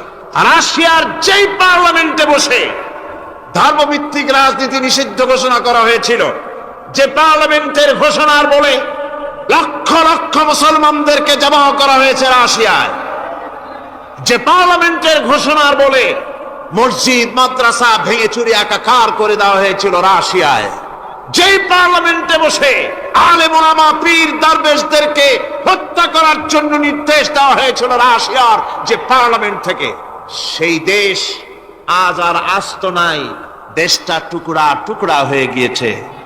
বাংলাদেশের পার্লামেন্টে আজকে যারা এই দুঃসাহসিক কথা বলছেন, ধর্মভিত্তিক রাজনীতি নিষিদ্ধ ঘোষণা করার কথা যারা উচ্চারণ করছেন, রাশিয়ার পার্লামেন্টের ইতিহাস ভুলে যাবেন না। বাংলাদেশে 11.5 কোটি তৌহিদি জনতার তৌহিদি রক্ত, তৌহিদি চেতনা সমস্ত শরীরে মাথায় আর রগ রেশায় টকবক করছে ইসলামী চেতনা, ইসলামের রক্ত। এই মুসলমানদের সাথে আগুন নিয়ে খেলা করার চেষ্টা করো না। আমার বন্ধুগণ, কোরআনের আইন বন্ধ করার ক্ষমতা কারো নাই। আইন চালু হলে পরেই শান্তি আসবে। ওরা বিরোধিতা করছে, ওরা বলছে চোরের হাত কাটা আইন এটা হচ্ছে একটা অমানবিক ব্যাপার। আইনটা কার? আল্লাহ। মানুষগুলি কার? তা তোমার তো দরদ কেন? মায়ের চাইতে মাসির দরদ বেশি, এটা কি খুব সুলক্ষণ? না, এটা দারুণ কুলক্ষণ। সুতরাং আল্লাহ রাব্বুল আলামিন তার আইন হচ্ছে শাশ্বত আইন। চোরের হাত কাটা আইন অর্থ এ নয় যে বাংলাদেশ ইসলামী দল যদি ক্ষমতায় আসে পাইকারি দরে চোরের হাত কাটা আরম্ভ করবে, না। ততক্ষণ পর্যন্ত আইন চালু হবে না যতক্ষণ পর্যন্ত সমস্ত মানুষ তাদের কর্মসংস্থান না হবে, খাবার না পাবে, চাকরি বাকরি না হবে, খেয়ে পরে খাওয়া পড়া শিক্ষা চিকিৎসা বাসস্থান সবটার গ্যারান্টি মিলবে, তারপরে আইন চালু হবে। এর আগে আল্লাহ রাব্বুল আলামিন ফৌজদারি দণ্ডবিধির আওতার ভিতরে চোরের কি শাস্তি হবে তা বললেন, নরহত্যার শাস্তি কি হবে তাও আল্লাহ পাক এখানে বলছেন। আইয়ুহাল্লাযীনা আমানু কুতিবা আলাইকুমুল কিসাসু ফিল কাতলা। আল্লাহ পাক বলেন তোমাদের প্রতি নরহত্যার শাস্তি স্বরূপ কিসাস নির্দিষ্ট করা হয়েছে, অর্থাৎ হত্যার বদলে হত্যা করা। একজন মানুষ আর একজন মানুষকে হত্যা করেছে, কোরআনের আইন হচ্ছে ওকেও হত্যা করে। কি সুন্দর আইন, সুবহানাল্লাহ পড়েন। তাহলে কি হবে? রেডিও, টেলিভিশনে, পত্র পত্রিকার মাধ্যমে যদি খবর ছড়ানো হয় যে হত্যাকারীর বিচার হবে কোরআনের আইন অনুযায়ী, প্রকাশ্য রাজপথে হত্যাকারীকে তাকেও যদি হত্যা করে দেওয়া হয়, এই দৃশ্য উপস্থিত জনতা যত দেখবে, পত্র পত্রিকায় খবর পাবে, টেলিভিশনের পর্দায় দেখতে পাবে, যারা দেখলো এই সব লক্ষ লক্ষ জনতার ভেতরে মানুষ হত্যা করার দুঃসাহস আর আসবে? আল্লাহ পাক বলছেন এটা হচ্ছে মানুষের কিসাস, এর মধ্যে রয়েছে মানুষের জীবন। এরপরে নরহত্যার শাস্তি আল্লাহ পাক এভাবে কোরআনে কারীমের মধ্যে বললেন। জিনার শাস্তি, আয-যানিয়াতু ওয়াজ-যানি ফাজলিদু কুল্লা ওয়াহিদিন মিনহুমা মিআতা জালদা। আল্লাহ রাব্বুল আলামিন বলেন জিনাকারিনী পুরুষ, জিনাকারিনী নারী আর জিনাকারা পুরুষ, তাদের শাস্তি হচ্ছে উভয়কে 100 করে দৌড়া মারা, প্রাণদণ্ড দিয়ে দেওয়া। এই শাস্তি যদি হয়, জিনা বন্ধ হয়ে যাবে, বিবাহ সহজ হবে। ইসলামী রাষ্ট্র হলে পরে জিনা করা কঠিন হবে, বিবাহ করা সহজ হয়ে যাবে। এটা হচ্ছে কোরআনের আইনের সুন্দর বিধান। জিনার শাস্তি, চোরের শাস্তি, নরহত্যার শাস্তি জুডিশিয়াল লয়ের আওতায়, ফৌজদারি দণ্ডবিধির আওতায় এগুলি পড়ে। এগুলি সব কোরআন শরীফে আছে না নাই? আছে কিনা? তাহলে কি করে আপনি বলবেন আপনি ধর্ম নিরপেক্ষ? আপনি শুধু ধর্ম আপনার ব্যক্তিগত ব্যাপার আর রাজনীতি একটা আলাদা ব্যাপার। এবারে আল্লাহ রাব্বুল আলামিন মদ পান সম্পর্কে, যারা মদ পান করবে, জুয়া খেলবে যারা, তাদের সম্পর্কে, মদ্যপায়ীদের ব্যাপারে আল্লাহ পাক বলছেন ইন্নামাল খামরু ওয়াল মাইসিরু ওয়াল আনসাবু ওয়াল আজলামু রিজসুম মিন আমালিশ শাইতানি ফাজতানিবুহু। আল্লাহ পাক বলেন নিঃসন্দেহে মদ, জুয়া এবং পাশা, এই সমস্ত খেলাকে, এই সমস্ত জিনিসকে নাপাক ঘোষণা করা হয়েছে। এগুলি সব হতেছে শয়তান কর্তৃক উদ্ভাবিত নোংরা কাজ। এগুলি শয়তানের কাজ। মদ আর জুয়া কার কাজ? যারা বলেন কার কাজ? শয়তানের কাজ। সুতরাং ফাজতানিবুহু, এর থেকে তোমরা ফিরে থাকো। আল্লাহ বলছেন মদ এবং জুয়া মানুষকে আল্লাহর জিকির থেকে ফিরায় রাখে। ফাহাল আনতুম মুনতাহুন, এগুলি শোনার পরেও কি তোমরা এর থেকে ফিরে থাকবে না? এবার আল্লাহ রাব্বুল আলামিন ওজনে কম দেওয়া সম্পর্কে বলছেন। যারা ব্যবসায়ী, অনেক ব্যবসায়ী আছে, ব্যবসা করতে গিয়ে ধর্ম ব্যক্তিগত ব্যাপার, ব্যবসার মধ্যে ধর্ম নিতে চাই না। কয় যে ধর্ম দারুণ পবিত্র জিনিস, এত পবিত্র, শুধু মসজিদে থাকবে, শুধু মাদ্রাসায় থাকবে, আমার জীবনের বিস্তীর্ণ অঙ্গনে ধর্ম ঢুকতে পারবে না। তার মানে ভাবখানা এই, আল্লাহ এবং রসুলকে বলে দেওয়া হচ্ছে হে আল্লাহ, হে রসুল, তোমাদের উপরে 144 জারি করে দিলাম, শুধু মসজিদে আর খানকায় থাকো, মাদ্রাসায় থাকো, আমাদের জীবনের বিস্তীর্ণ অঙ্গনে তোমাদের কোনো প্রবেশের অধিকার নাই। জোরে কর নাউজুবিল্লাহ। আল্লাহ পাক মানুষের জীবনের সকল ক্ষেত্রে আইন চলবে আল্লাহ। ইনিল হুকমু ইল্লা লিল্লাহ, আইন চলবে কার? আল্লাহ রাব্বুল আলামিন বলেন ওজনে কম দিও না। ওয়াউফুল কাইলা ইযা কিলতুম ওয়াজনু বিল কিসতাসিল মুস্তাকিম। মেপে যখন কোন জিনিস দিবে, পরিমাপে কম দিবে না। ওজন করে যখন দিবে, ওজনেও কম দিবে না। আল্লাহ পাক কোরআনে কারীমের মধ্যে সুন্দর করে সব কথা বলে দিলেন। ওজনে কম করো না, পরিমাপে কম করো না, সঠিকভাবে এটাকে দিও। এতিমের মাল সম্পর্কে কোরআন বলছে ওয়ালা তাকরাবু মালাল ইয়াতীমি ইল্লা বিল্লাতী হিয়া আহসান। এতিমের মাল ভক্ষণ করা তো দূরের কথা, এর নিকটবর্তী হয় না। তবে হ্যাঁ, এতিম বয়সপ্রাপ্ত হওয়া পর্যন্ত যদি আমানত রাখো সেটা ভিন্ন কথা, কিন্তু এতিমের মালকে ভক্ষণ করো না অবৈধভাবে। এতিমের মালের সুরক্ষার জন্য আল্লাহ পাক বলে দিলেন। অশ্লীলতা সম্পর্কে, আজকে সমাজে অশ্লীলতা চলছে, বেহায়ামি, নগ্নতা চলছে, এ সম্পর্কে আল্লাহ পাক বলছেন قل إنما حرم ربي الفواحش ما ظهر منها وما بطن আল্লাহ পাক বলেন, হে নবী আপনি বলে দেন, আমার প্রভু নিঃসন্দেহে প্রকাশ্য এবং অপ্রকাশ্য সব রকমের নির্লজ্জতা এবং পাপাচারকে নিষিদ্ধ ঘোষণা করেছেন, হারাম করে দিয়েছেন। প্রকাশ্য এবং অপ্রকাশ্য সব রকমের পাপাচারকে, নির্লজ্জতাকে আল্লাহ পাক নিষেধ করেছেন। আজকে আমাদের দেশের টেলিভিশনে যে সমস্ত নির্লজ্জ বিজ্ঞাপন দেওয়া হয়, নারীর দেহের যে সৌন্দর্য প্রদর্শনী করা হয়, এই কি কোনো মুসলমান দেশের করা উচিত? কোন মুসলমানদের জন্য এটা কি বৈধ? আজ নির্লজ্জতা, বেহায়ামি ছড়িয়ে পড়ছে চতুর্দিকে। আল্লাহ পাক নিষেধ করছেন, হারাম করে দিয়েছেন। প্রকাশ্য অপ্রকাশ্য সব রকমের নির্লজ্জতা আল্লাহ পাক হারাম করেছেন। সুদ সম্পর্কে আল্লাহ পাক বলছেন, ওয়াহাল্লাল্লাহুল বাই'a ওয়া হাররামার রিবা। আল্লাহ পাক বলেন, আমি সুদকে হারাম করেছি আর ব্যবসাকে করেছি হালাল। ব্যবসা করো, ব্যবসার মধ্যে বরকত আসবে। সুদ নিও না, সুদ দিও না। আজকে সুদের প্রচলন চলছে। আল্লাহর আইন না থাকার কারণে এমন একটা জঘন্য ধরনের অপরাধ আমার জাতি করছে, সুদের মতো নিকৃষ্ট পাপের সাথে গোটা জাতি জড়ায় গেছে। ঠিক কিনা কর? সুদ খাওয়া এবং দেওয়া কি? জোরে বলেন কি? এই সুদের মধ্যে রয়েছে 70টি গুনাহ। তার ছোট্ট গুনাহ হলো নিজের মাকে নেকাহ করা। জোরে কর নাউযুবিল্লাহ। এই মারাত্মক গুনাহ গোটা জাতি জড়িয়ে আছে। এই জন্যে আলহামদুলিল্লাহ, আল্লাহ শুকর আদায় করি যে এখন বাংলাদেশে ইসলামী ব্যাংক চালু হয়েছে, সুদমুক্ত ইসলামী ব্যাংকিং বাংলাদেশে চালু হয়েছে। কোন আলহামদুলিল্লাহ। এতদিন সুদী ব্যাংকে লেনদেন করেছেন, তার না হয় একটা জবাব দিতে পারবেন কিয়ামতের দিন যে আল্লাহ, সুদমুক্ত ব্যাংক ছিল না, করবোটা কি? এই টাকা পয়সা নিয়ে বিপদে পড়ে গেছিলাম, চোরে নেবে, ডাকাতে নেবে, জীবন যাবে, তাই সুদী ব্যাংকে পয়সা রাখছিলাম। হয়তো একটা জবাব, খোড়া অজুহাত খাড়া করতে হয়তো বা পারবেন। কিন্তু সুদমুক্ত ব্যাংক চালু হওয়ার পর সুদী ব্যাংকের সাথে যারা লেনদেন করছেন আর নামাজ রোজাও করছেন, কি জবাব দেবেন কোন কিয়ামতে?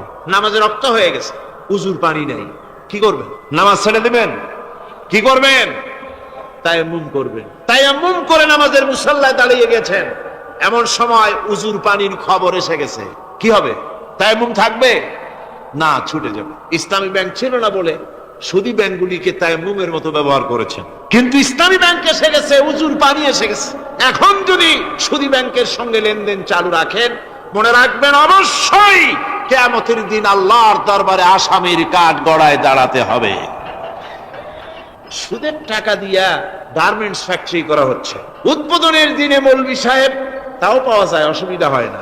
মিলাদের দাওয়াত হয়েছে, কোন টাকা দিয়ে বানাইছে তা জানার দরকার কি? কিছু পয়সা তো হবে। মিলাদ করতে গেলেন, কোরআন তেলাওয়াত করলেন, দোয়া করলেন, বরকতের জন্য দোয়া করলেন। কোন জায়গায় বসে তেলাওয়াত করলেন আপনি? কার নামে দরুদ পড়লেন? কোন জায়গায় পড়লেন যে সুদের টাকা দিয়ে ঘরটা তৈরি হলো, আল্লাহর সাথে বাগাওয়াত করা হলো? আবার সেখানে সাইনবোর্ড লাগায়, হাযা মিন ফাদলি রাব্বি, এটা আমার প্রভুর অনুগ্রহ।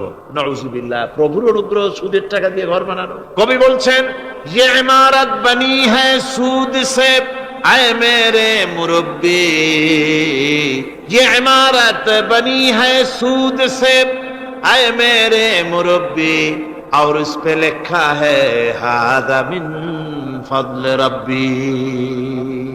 এই বিল্ডিং তৈরি হয়েছে সুদের টাকা দিয়ে। আর কি ভাগ্যের বিড়ম্বনা, কি পরিহাস! সেই সুদের টাকার বিল্ডিং এর উপরে লেখা হচ্ছে হাযা মিন ফাদলি রাব্বি, এটা আমার আল্লাহর অনুগ্রহ। নাউযুবিল্লাহি মিন যালিক। কোরআন তেলাওয়াত করে উদ্বোধন করা হচ্ছে, দরুদ পড়ে উদ্বোধন করা হচ্ছে না, আল্লাহর সাথে বাগাওয়াত করা হচ্ছে। সুতরাং আল্লাহ পাক বলছেন, আমি সুদকে হারাম করেছি, ব্যবসাকে করেছি হালাল। এই সুদ থেকে যদি না ফেরো, فإن لم تفعلوا فأذنوا بحرب من الله ورسوله।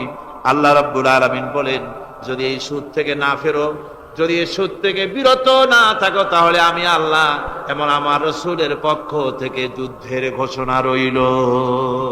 পারবেন? আল্লাহ রাসূলের সাথে যুদ্ধ করতে পারবেন? নাউযুবিল্লাহি মিন যালিক। মানুষের পক্ষে সম্ভব? সুদ সম্পর্কে আল্লাহ ঘোষণা করলেন কোরআনে কারীমের মধ্যে।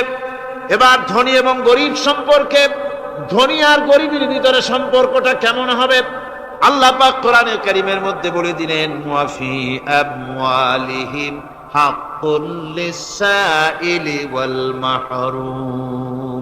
আল্লাহ রাব্বুল আলামিন বলছেন, ও ধনীরা, তোমাদের সম্পদের ভেতরে গরিবদের অধিকার আছে, সে অধিকার আদায় করে দাও। এ কথা বলা হলো না গরিবরা তোমাদের করুণার পাত্র, দয়া করে তাদের কিছু দাও, এ কথা আল্লাহ বলেন নাই। বললেন ধনীরা শুনে রাখো, তোমাদের সম্পদে গরিবদের অধিকার আছে, অধিকার তাদের ফিরিয়ে দাও।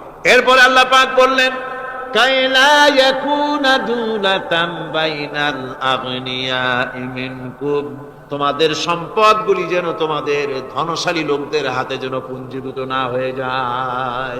দেশের সমস্ত সম্পদ গুটি কতক লোকের হাতে যেন পুঞ্জীভূত না হয়, বরং তা যাকাত, ফিতরা, সাদকা, এককালীন দান ইত্যাদির মাধ্যমে জনগণের কাছে যেন তা পৌঁছে যায়, এক জায়গায় যেন পুঞ্জীভূত হয়ে না থাকে। এভাবে করে আল্লাহ পাক মানুষের জীবনের সাথে সম্পৃক্ত কথাগুলি বলছেন। রাষ্ট্র ব্যবস্থা সম্পর্কে বলছেন, ওয়া আমরুহুম শুরা বাইনাহুম, রাষ্ট্র পরিচালনা করতে গিয়ে তাদের সাথে পরামর্শ ভিত্তিক রাষ্ট্র চালাও, স্বৈরাচার হয়ে ক্ষমতায় বসে থেকো না, ইচ্ছে মাফিক দেশ চালায়ও না, ডিক্টেটর হয়েও না, পরামর্শ ভিত্তিক দেশ পরিচালনা করো। এভাবে করে আল্লাহ রাব্বুল আলামিন রাষ্ট্রপ্রধানকে বললেন, ওয়াসাবিরুহুম ফিল আমর, প্রত্যেকটি ব্যাপারে, রাষ্ট্রের সব ব্যাপারে তাদের সঙ্গে পরামর্শ করে নাও, পরামর্শ সবার সঙ্গে পরামর্শ করে পরামর্শের ভিত্তিতে কাজ করো, এমনি স্বৈরাচার হিসাবে কাজ করো না। কোরআন প্রবর্তিত সমাজ সকল নাগরিকের মৌলিক অধিকারের গ্যারান্টি দিয়েছে, জোরে কোন সুবহানাল্লাহ। এখন আমি যে কথাগুলি বলবো, এই কথাগুলি শুধু মুসলমানদের জন্য নয়, হিন্দু, মুসলমান, খ্রিস্টান, বৌদ্ধ, নারী, পুরুষ, সাদা, কালো, বর্ণ, ভাষা, দল, মত নির্বিশেষে সমস্ত মানুষের জন্য নাগরিক অধিকারের গ্যারান্টি দিচ্ছে কে? আল্লাহ পাক। জোরে বলেন, কে দিচ্ছেন? আল্লাহ পাক। আল্লাহ পাক জীবনের নিরাপত্তা দিচ্ছেন। কোরআনের আইন যদি চালু হয়, নাগরিকদের জীবনের নিরাপত্তা লাভ হবে। জোরে কোন সুবহানাল্লাহ। কিভাবে হবে? আল্লাহ রাব্বুল আলামিন বলেন, ওয়ালা তাকতুলুন নাফসাল্লাতী হারামাল্লাহু ইল্লা বিল হক। আল্লাহ পাক বলছেন, যে জীবনকে আল্লাহ হারাম সম্মানী করেছেন, ন্যায় ব্যতীত তাকে খবরদার হত্যা করো না। মানুষকে হত্যা করো না, খবরদার হত্যা করো না। আল্লাহ পাক হত্যা নিষিদ্ধ ঘোষণা করে দিলেন, আর বললেন, মান কাতালা নাফসান বিগাইরি নাফসিন আও ফাসাদিন ফাকান্নামা কাতালান নাস জামিআ। কেউ যদি কোন নরহত্যা এবং বিপর্যয় সৃষ্টি করে, কোন অপরাধ ছাড়া যদি কেউ কোন নির্দিষ্ট অভিযোগ, তাকে হত্যার শাস্তি দেওয়া যায় কোরআন অনুযায়ী, এরকম ছাড়া যদি অন্যায়ভাবে কেউ কাউকে হত্যা করে, তাহলে একটা লোক হত্যা করা নয়, একটা মানুষ হত্যা করার অর্থ হলো গোটা বিশ্বের সমস্ত মানুষকে হত্যা করা। কে বলছেন এ কথা? আল্লাহ পাক বলছেন। আর একটা মানুষকে যদি বাঁচায় দেওয়া যায়, তাহলে সে যেন গোটা পৃথিবীর সমস্ত মানুষকে বাঁচায় দিল। এ কথা কে বললেন? আল্লাহ সুবহানাহু ওয়া তাআলা বলেছেন। এরপরে নরহত্যা যারা করবে তাদের জন্য রয়েছে শাস্তি। কি শাস্তি? আল্লাহ পাক বলছেন, ওমাইয়াকতুল মুমিনান মুতাআম্মিদান ফাজাযাউহু জাহান্নাম খালিদান ফিহা وغضب الله ولعنه وأعد له عذابا عظيما। আল্লাহ পাক বলছেন, ওমাইয়াকতুল মুমিনান মুতাআম্মিদান, যে ব্যক্তি কোন মুমিনকে ইচ্ছে করে হত্যা করলো, ফাজাযাউহু জাহান্নাম, তার শাস্তি কি? যারা বলেন শাস্তি কি? খালিদ, সেই জাহান্নামে চিরকাল তাকে থাকতে হবে। ওয়া গাদিবাল্লাহ ওয়া লানাহু, আর তার উপরে আল্লাহর গজব, আল্লাহর লানত, চিরকাল এই শাস্তি তাকে জাহান্নামে ভোগ করতে হবে। এই কথাগুলি না জানার কারণেই আজকে কলেজ, বিশ্ববিদ্যালয়গুলিতে মানুষ হত্যা চলছে পাখি হত্যার মতোই। ঠিক কিনা কোন? বিশ্ববিদ্যালয়গুলিতে, কলেজগুলিতে মায়ের কোল খালি করা হচ্ছে, পিতাকে কাঁদানো হচ্ছে।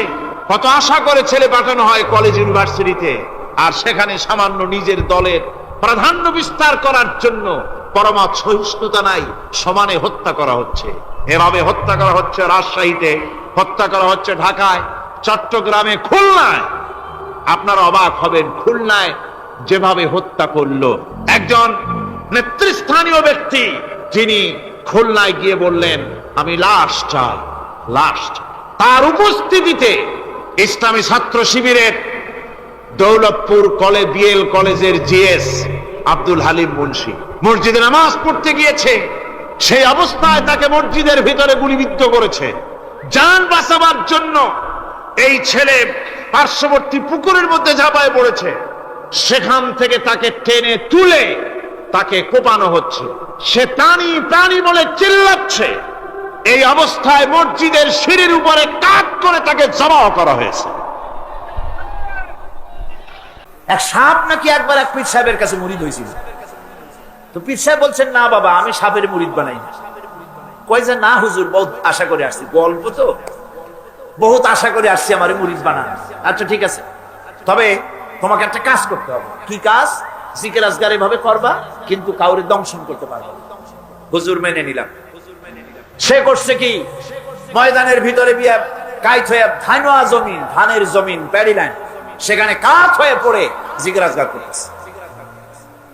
রাখাল ধান কাটছে, সন্ধ্যার পর এই ধানগুলি বান্ডে নেবে কি দিয়া দড়ি নেই, খুঁজতে খুঁজতে দেখে লম্বা একটা দড়ি, ওইটা যে সাপ সে তো বোঝে না, সে ওইটারে ধরিয়া এরপরে ধানের আটি বাঁধতেছে। সাপে তো খুব গহরা, সাপ তোর যেই সেই সাপ না, মারাত্মক সাপ। সাপ বলতেছে আরে বাবা তুই আমারে দড়ি মনে করলি, আমি তোর কেমন দড়ি, মুরিদ না হইলে টার পাওয়া দিতাম।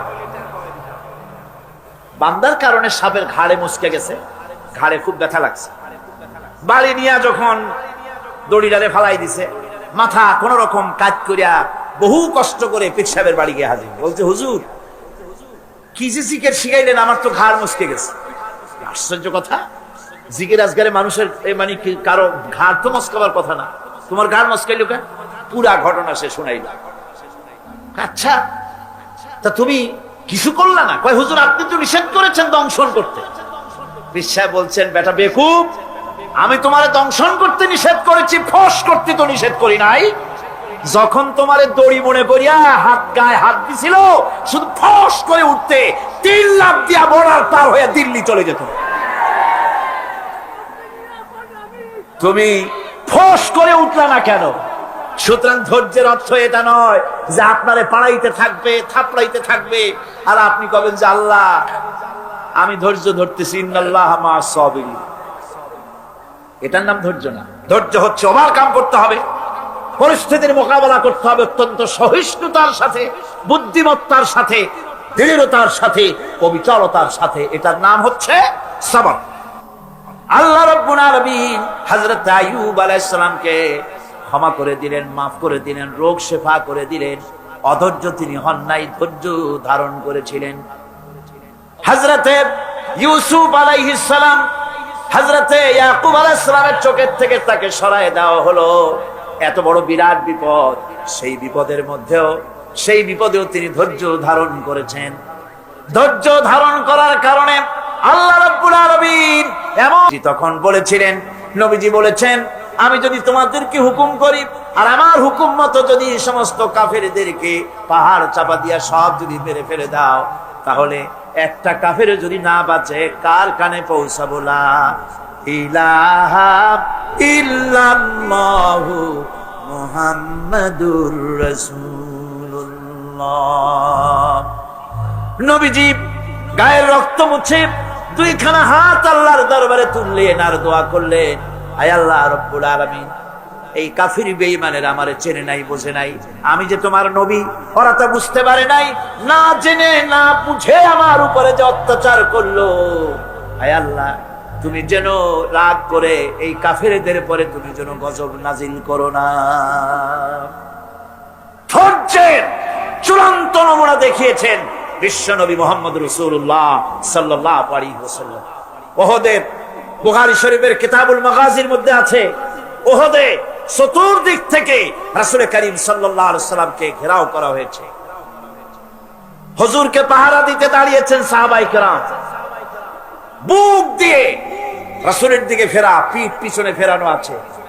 কাফেরেরা তীর নিক্ষেপ করছে, এই তীরগুলি এসে হুজুরের সাহাবীদের পিঠের মধ্যে ঢুকছে।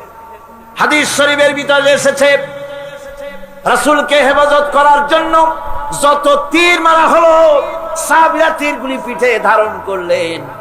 একা হযরত তালহার পিঠে ৮০টা তীর প্রবেশ করেছিল। রাসূলুল্লাহর দান্দার মোবারক শহীদ হয়ে গেল, হুজুর পড়ে গেলেন।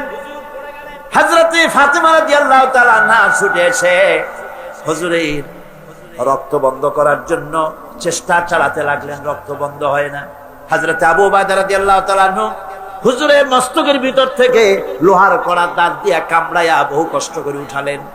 কপাল দিয়া রক্ত পড়ে, মুখ দিয়া রক্ত পড়ে, দুই হাত দিয়া রাসূল চেহারা বুঝে এনে হাতে দেখেন রক্ত। আল্লাহর নবী বলেন, এই জাতির কল্যাণ কি করে হবে যেই জাতি তার নবীর চেহারা রক্ত দিয়া লাল বানাইয়া দিল।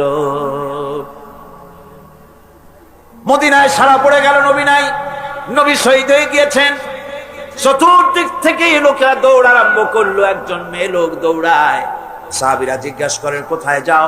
মেয়ে লোকটি বলতেছেন, উহুদের দিকে যাই। বলে যায়, কোনো লাভ নাই, উহুদে যে যেতেছো যে কোনো লাভ নাই, যেহেতু তোমার যে দুটি ছেলে ছিল, ছেলে দুটি শহীদ হয়ে গিয়েছে। মেয়ে লোকটি বলছে, কে শহীদ হয়েছে শুনতে চাই না, আল্লাহর নবী কেমন আছেন সেটা জানাও। মেয়ে লোকটি বহু কষ্ট করে উহুদের ময়দানে আল্লাহর নবীর খেদমতে হাজির হয়ে নবীজিকে জীবিত অবস্থায় দেখে তিনি বলছিলেন, হে রাসূল, আমার দুইটা কলিজার টুকরা সন্তান দুনিয়া থেকে বিদায় হয়ে গেছে, আমার মনে কোনো কষ্ট লাগে নাই, হুজুর আপনি বেঁচে আছেন, এটাই উম্মতের বড় সান্ত্বনা। ভাইরা আমার, এই হাজারো বিপদ, হাজারো মুসিবতের ভিতরে ধৈর্য ধারণ করেছেন আল্লাহর নবীরা, ধৈর্য ধারণ করেছেন। ধৈর্য হচ্ছে সবচাইতে বড় কোয়ালিটি। ওয়াতাওয়াসাউ বিল হাক্কি ওয়াতাওয়াসাউ বিস-সাবর। সবর ইখতিয়ার করলে পরে দুনিয়া আল্লাহ শান্তি দিবেন, আখিরাতেও শান্তি দিবেন। আজ আমার দেশে যত সবচাইতে বেশি যে জিনিসের অভাব, তার নাম হলো সবর। কিসের অভাব? সবরের অভাব। তোমরা কি মনে করেছো যে বেহেশতে চলে যাবে? অথচ এখনো দেখা হয় নাই যে তোমাদের মধ্যে কে সবর অবলম্বনকারী, জিহাদের ময়দানে কে জিহাদ করতে এবং সবর ইখতিয়ার করতে কে তোমাদের মধ্যে পারদর্শী, অথবা এই পরীক্ষায় কে কামিয়াব হবে, এটা এখনই দেখা হয় নাই। আর এমনি তোমরা জান্নাতে চলে যাবে? জান্নাতে যাওয়া তো সহজ নয়, আল্লাহ পাক পরীক্ষা নেবেন, সেই পরীক্ষায় কামিয়াব হতে হবে। আর আল্লাহ পাক বলেছেন, অবশ্যই সবরের পরীক্ষা নেব। وَلَنَبْلُوَنَّكُمْ حَتَّى نَعْلَمَ الْمُجَاهِدِينَ مِنْكُمْ وَالصَّابِرِينَ وَنَبْلُوَ أَخْبَارَكُمْ। অবশ্যই আমি তোমাদেরকে পরীক্ষা করব, আর এই পরীক্ষার ভিতরে সত্যিকারের মুজাহিদ যারা, তারাই দৃঢ়, যারা নাকি দৃঢ়তা অবলম্বন করবে, সবর ইখতিয়ার করবে, আল্লাহ রব্বুল আলামিন পরীক্ষায় তাদেরকে কামিয়াব করবেন। এই সবর এক মহা সম্পদ, সবর ইখতিয়ার করতে হবে মুসলমানদেরকে। জান্নাতের ভিতরেও আল্লাহ পাক যারা সবর করবে তাদের জন্য বিরাট নিয়ামত আল্লাহ পাক জান্নাতে দান করবেন। জান্নাতে যাওয়ার জন্য সবর একটা মহাগুণ, এই গুণ মুসলমানদের ভিতরে থাকতে হবে। আমার বন্ধুগণ, কোরআনে কারীমের ছোট্ট সূরা ওয়াল আসরের ভিতর থেকে যে কথাগুলি বিগত 4 দিন আর আজকে বলা হলো, জীবন আমাদের ব্যর্থ, জীবন আমাদের ক্ষতিগ্রস্ত। এই জীবন যদি আমরা সবল করতে চাই, তাহলে 4টি আমল করা লাগবে, ঈমান আর আমলে সালেহ। আর আমাদের করা লাগবে আমলে সালেহের সাথে হকের দাওয়াত আর সবর ইখতিয়ার করতে হবে। এই সবর যদি করতে পারি, জিহাদের ময়দানে লোক যদি কম হয়, বেশি সংখ্যকের উপরে আল্লাহ পাক আমাদেরকে জয়ী করে দিবেন। ইয়াকুম মিনকুম 20 সাবিরুনা ইয়াগলিবু মিআতাইন। তোমাদের মধ্যে যদি 20 জন লোক যদি তোমাদের মধ্যে সাবের হয়, ধৈর্যশীল হয়, তাহলে 200 লোকের উপরে আমি আল্লাহ রব্বুল আলামিন তোমাদেরকে জয়যুক্ত করে দেব। জোরে কোন সুবহানাল্লাহ। 20 জন যদি হয়, 200-র উপরে আমি তোমাদেরকে জয়যুক্ত করে দেব। সুসংবাদ হচ্ছে সেই সব ধৈর্যধারীদের জন্য, সবর ইখতিয়ারকারীদের জন্য, যারা বিপদ আসলে বলে, কি বলে? পড়েন আমার সাথে, ইন্না লিল্লাহি ওয়া ইন্না ইলাইহি রাজিউন। এইটা আমরা পড়ি কখন? কেউ মরে গেলে পড়ি, আর পড়ি না। সমস্ত বিপদ আসলেই ইন্না লিল্লাহি ওয়া ইন্না ইলাইহি রাজিউন। আমরা তো জানিও না, দোয়া সব মুখস্থ করে মানছে, অনেক মানুষ অনেক দোয়া মুখস্থ করছে, কিন্তু লাগাবে কোন জায়গায় তা জানে না। একজনে শুনছে তার শাশুড়ি মারা গেছে, কয় নাউজুবিল্লাহ। আবার আরেকজনে বলছে, শুনছো বলে কি? বলে তোমার ছেলে তো মেট্রিকে ফার্স্ট হয়েছে, কয় ইন্না লিল্লাহ। দোয়া মুখস্থ করছে, লাগাইবি কোথায়? যা ইসলাম আমাদের সব শিখাইছে। আশ্চর্য হবেন, বলবেন মাশাআল্লাহ, সুবহানাল্লাহ। খোঁজ খবরই শুনবেন, আলহামদুলিল্লাহ। খাইতে মজা লাগতেছে, বলবেন আলহামদুলিল্লাহ, সুবহানাল্লাহ। এসব তো কিছু বলে চলে না, বিসমিল্লাহ কয়। আল্লাহর নাম নিতেই চায় না। আল্লাহ পাকের যখন বিপদ আসে, মুসিবত আসে, রব্বুল আলামিন বলেন, বিপদ যখন আসে, মুসিবত যখন আসবে, বান্দা যারা মুমিন তারা পড়ে ইন্না লিল্লাহি ওয়া ইন্না ইলাইহি রাজিউন। নিশ্চয়ই আমরা আল্লাহর জন্য এবং আমাদের সকলকেই আল্লাহর কাছে ফিরে যেতে হবে, এই কথাটা মুমিনদেরকে বলতে হবে। ঘুমের দোয়া আছে, রাসূলুল্লাহ ঘুমাবার সময় দোয়া পড়তেন, নামাজের পরে দোয়া পড়তেন। কত দোয়া যে হুজুর পড়েছেন। ইমাম নববীর একটা কিতাবই আছে, কিতাবুল আযকার, এত বড় কিতাব।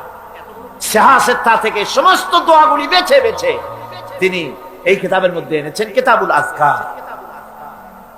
এই কিতাবুল আযকারের ভিতরে দেখা যায় রাসূলুল্লাহ কত দোয়া করেছেন, সকালে, সন্ধ্যায়, রাতে, শুতে, উঠতে, বসতে, হাসিতে, খুশিতে, বিপদে, মুসিবতে, সব সময় দোয়া করতেন। এই দোয়াগুলি আপনারা মুখস্থ করবেন, এই দোয়াগুলি বই কিনে নেবেন এবং তার থেকে মুখস্থ করবেন, অর্থ সহকারে জানবেন এই দোয়াগুলি কি মূল্যবান দোয়া। আল্লাহর কাছে এই দোয়াগুলি হুজুর করতেন। আমার বন্ধুগণ, সবরকারীদের জন্য আল্লাহ রাব্বুল আলামিন জান্নাতের ভিতরে সুউচ্চ মর্যাদা দান করবেন, তাদের জন্য সুসংবাদ রয়েছে। উলাইকা ইউজজাউনাল গুরফাতা বিমা সাবারু ওয়া ইউলাক্কাউনা ফিহা তাহিয়াতাও ওয়া সালামা। আল্লাহ রাব্বুল আলামিন তিনি বলছেন, এরা হচ্ছে সেই সব লোক যারা নাকি সবর ইখতিয়ার করেছিল দুনিয়ার ময়দানে। তাদেরকে আল্লাহ পাক জান্নাতের ভিতরে সুন্দর সুন্দর জায়গা, সুউচ্চ জায়গা, প্রশংসিত জায়গা তাদেরকে দান করা হবে এবং তাদেরকে শুভ সম্বোধন করা হবে। সেখানে তারা চিরকাল প্রবেশ করে থাকবে। আল্লাহর দয়া তো দারুণ বান্দার উপরে।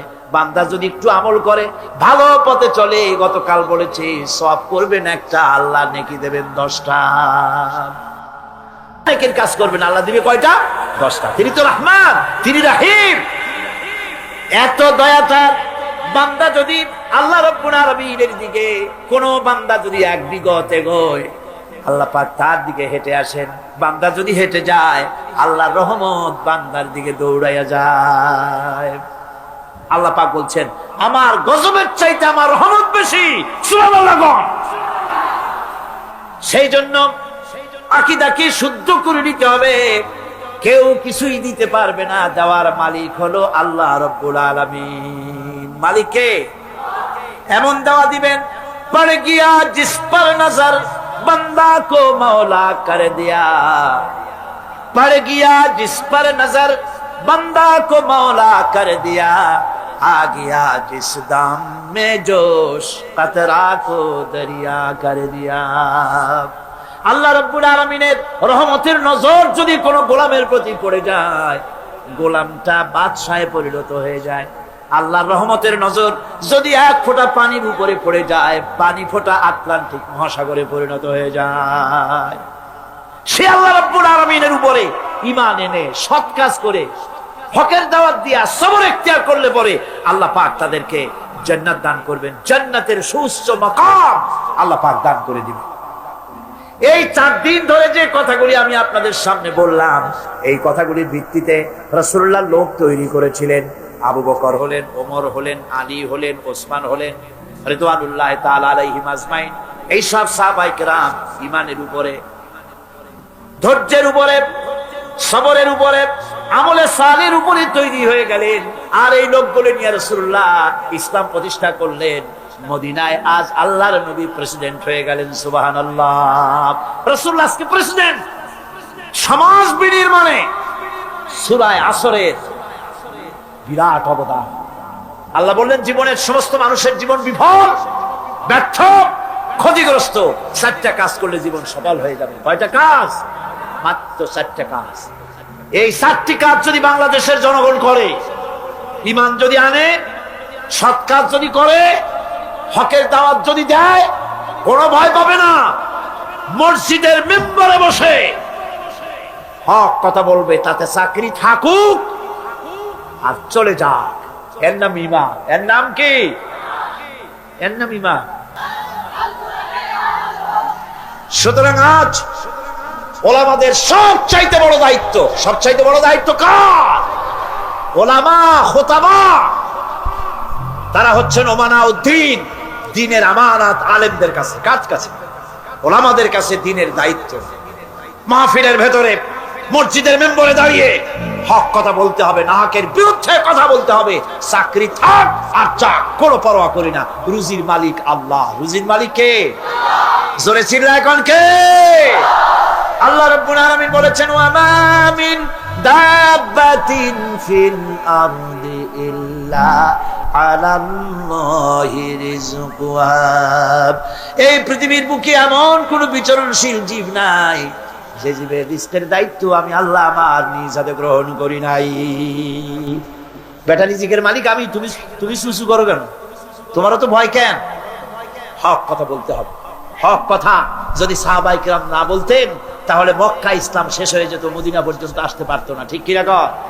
আমাদের শানদার মাঝি ওলামায়ে কেরামদের রয়েছে শানদার মাঝি, অর্থাৎ উজ্জ্বল অতীত। উজ্জ্বল অতীত। বন্ধুগণ, আমি বাংলাদেশের সমস্ত ওলামায়ে কেরাম, মাশায়েখে এজাম সকলকে বিনীতভাবে অনুরোধ করি, ওলামা, মাশায়েখ, ইসলামী দলগুলি যদি এক হয়ে যায়, এই দেশে ইসলাম কায়েম করা কোনো কঠিন বিষয় নয়। আমার এই কথা কি ঠিক? ওলামারা এক হইলে, পীর সাহেবরা, ইসলামী দলগুলি এক হলে ইসলাম যে কায়েম হয়ে যাবে, এ কথা আমাদের শত্রুরা বোঝে নাকি বোঝে না? বোঝে কি না? বোঝে বলেই এক হতে দেয় না। আপনারা যেন অন্যদের শিকার হবেন না, ম্যাক্সিমাম স্যাক্রিফাইস করতে আমরা যেন পারি। সমস্ত টুপি আমরাই 5 কোটি বানাইতে পারবো না, সম্ভব? সব টুপিগুলি গোল বানাইতে পারবো না, সব টুপিগুলি কিস্তি বানাতে পারবো না। জামায়, টুপিতে, বিভিন্ন ব্যাপারে কিছুটা ব্যতিক্রম তো থাকবেই। অতীতেও ছিল, এখনো আছে। সুতরাং এইগুলিকে আল ইত্তেহাদ মাল ইখতিলাফ, ছোটখাটো মতভেদ ভুলে গিয়ে ঐক্যের প্ল্যাটফর্মে আসতে পারলে এদেশে ইসলাম কায়েম হওয়ার সম্ভাবনা 100-তে 100 ভাগ। শুনলেন না বিদেশি বক্তারা কি বক্তৃতা করলে? জীবনেও এত বড় কোরআনের মাহফিল চোখে দেখেনি। সুবহানাল্লাহ, সুবহানাল্লাহ। সেই বাংলাদেশে যদি কোরআনের শাসন কায়েম না হয়, তাহলে আমি একটা মারাত্মক বড় কথা বলবো। এই দেশে যদি ইসলাম কায়েম না হয়, সাধারণ জনগণ দায়ী হবে না।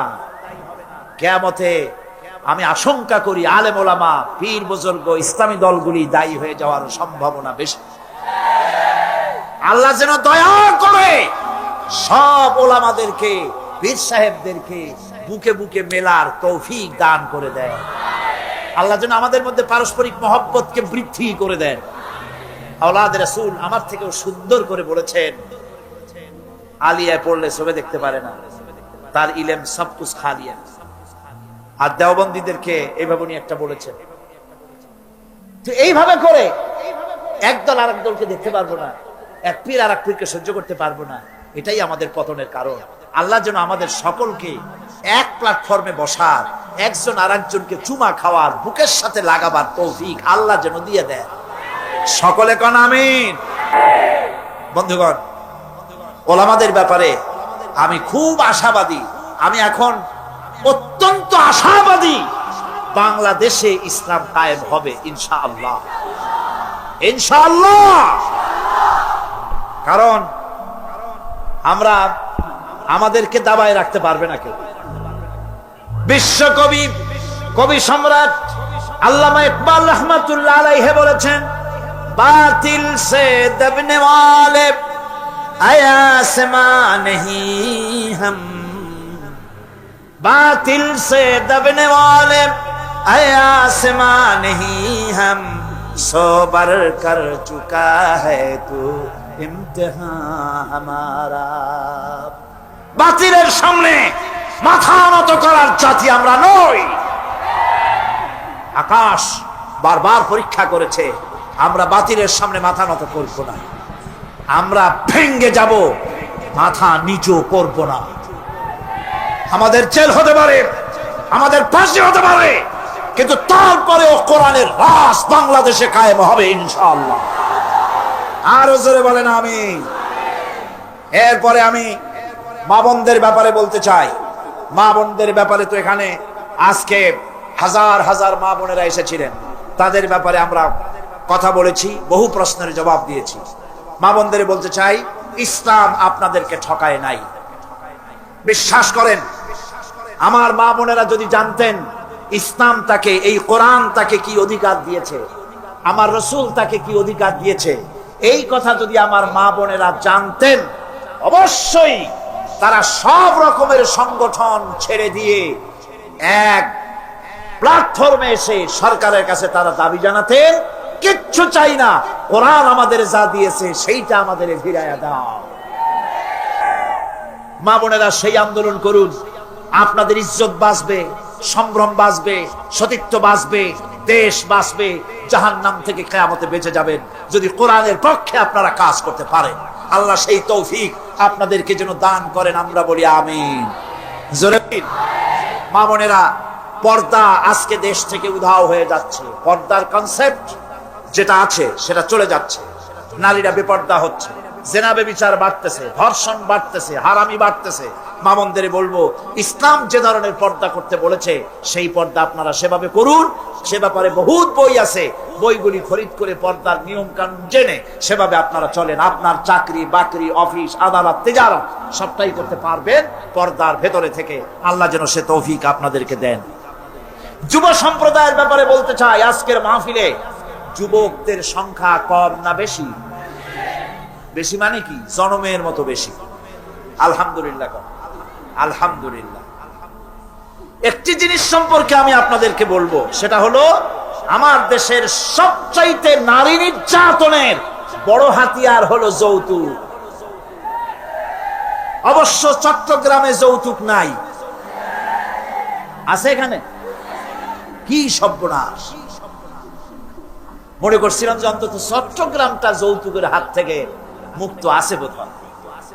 এখানে বেশি যৌতুক প্রথা, এটি হারাম। বিবাহে মহারানা দিতে হয়। মহারানা দেওয়া কি সুন্নত না নফল? মাশাআল্লাহ, আপনারা তো জানাই আছে মহারানা দেওয়া ফরজ। এই ফরজ দায়িত্ব আপনাকে আদায় করতে হবে। সেই ফরজ আদায় না করিয়া, মহারানা ফরজ সেটা আদায় না করে মেয়েওয়ালার কাছ থেকে হারাম যৌতুক আদায় করা হয়, বেবরকতি হবে না তো হবেটা কি? বিবাহের সময় শ্বশুর যদি কিছু দেয়, সুন্নত, দেওয়া সুন্নত, নেওয়া সুন্নত, কিন্তু জোর করে আদায় করে নেওয়া হারাম। আপনার ছেলে যখন বিবাহ দিবেন, কোরআনের মাহফিলে ওয়াদা করতে পারবেন যে অন্তত আমার ছেলে বিয়ে দেওয়ার সময় শুকরের মাংসের মতো হারাম যৌতুক আদায় করব না। পারবেন ওয়াদা করতে? তাহলে ছেলের বাপেরা, যে সব বাপেদের ছেলে আজও বিয়া হয় নাই, ওই সব ছেলেদের পিতারা হাত উঁচু করে দেখা। হাত, অনেক বাচ্চারা হাত তুলছে, আরে বাচ্চারা তো বাপ হও নাই, হাত উঁচু করুন আমি দেখি। আর আমি যতদূর না দেখবো আল্লাহ তো দেখতেছেন। কে দেখতেছেন? হাত নামান। আলহামদুলিল্লাহ, জোরে কোন আলহামদুলিল্লাহ। এবার এবার তরুণ, যুবক, কিশোর যারা বিয়া করো নাই, হাত নামাও, হাত নামাও, হাত নামাও। আচ্ছা, বিবাহ করার সময় থামো না। বিবাহ করার সময় তোমার কাছে মূল্য কোনটার বেশি? টেলিভিশনের মূল্য বেশি না বউর দাম বেশি? শ্বশুরের দেওয়া খাট না হইলে শুইতে পারবা না। তুমি কি এমন ভিক্ষুকের পোলা নাকি? শ্বশুরের পালঙ্ক দিতে হবে, শ্বশুরের টেলিভিশন দিতে হবে, শ্বশুর সোনা দানা দিয়ে দেবে। তুমি কি ভিক্ষুকের বাচ্চা? তুমি পুরুষ। তোমার আত্মমর্যাদা, পার্সোনালিটি, শখসিয়ত, ব্যক্তিত্ব থাকতে হবে। মেয়ে লোকের বাপের কাছ থেকে তুমি অর্থ নিবে কেন? সে যদি কিছু দেয় আলহামদুলিল্লাহ, না দেয় আলহামদুলিল্লাহ। বউকে গালি দিতে পারবে না। বউকে, বউয়ের মাকে, তার বাবাকে কখনো খোঁটা দেওয়া যাবে না। বিনা যৌতুকে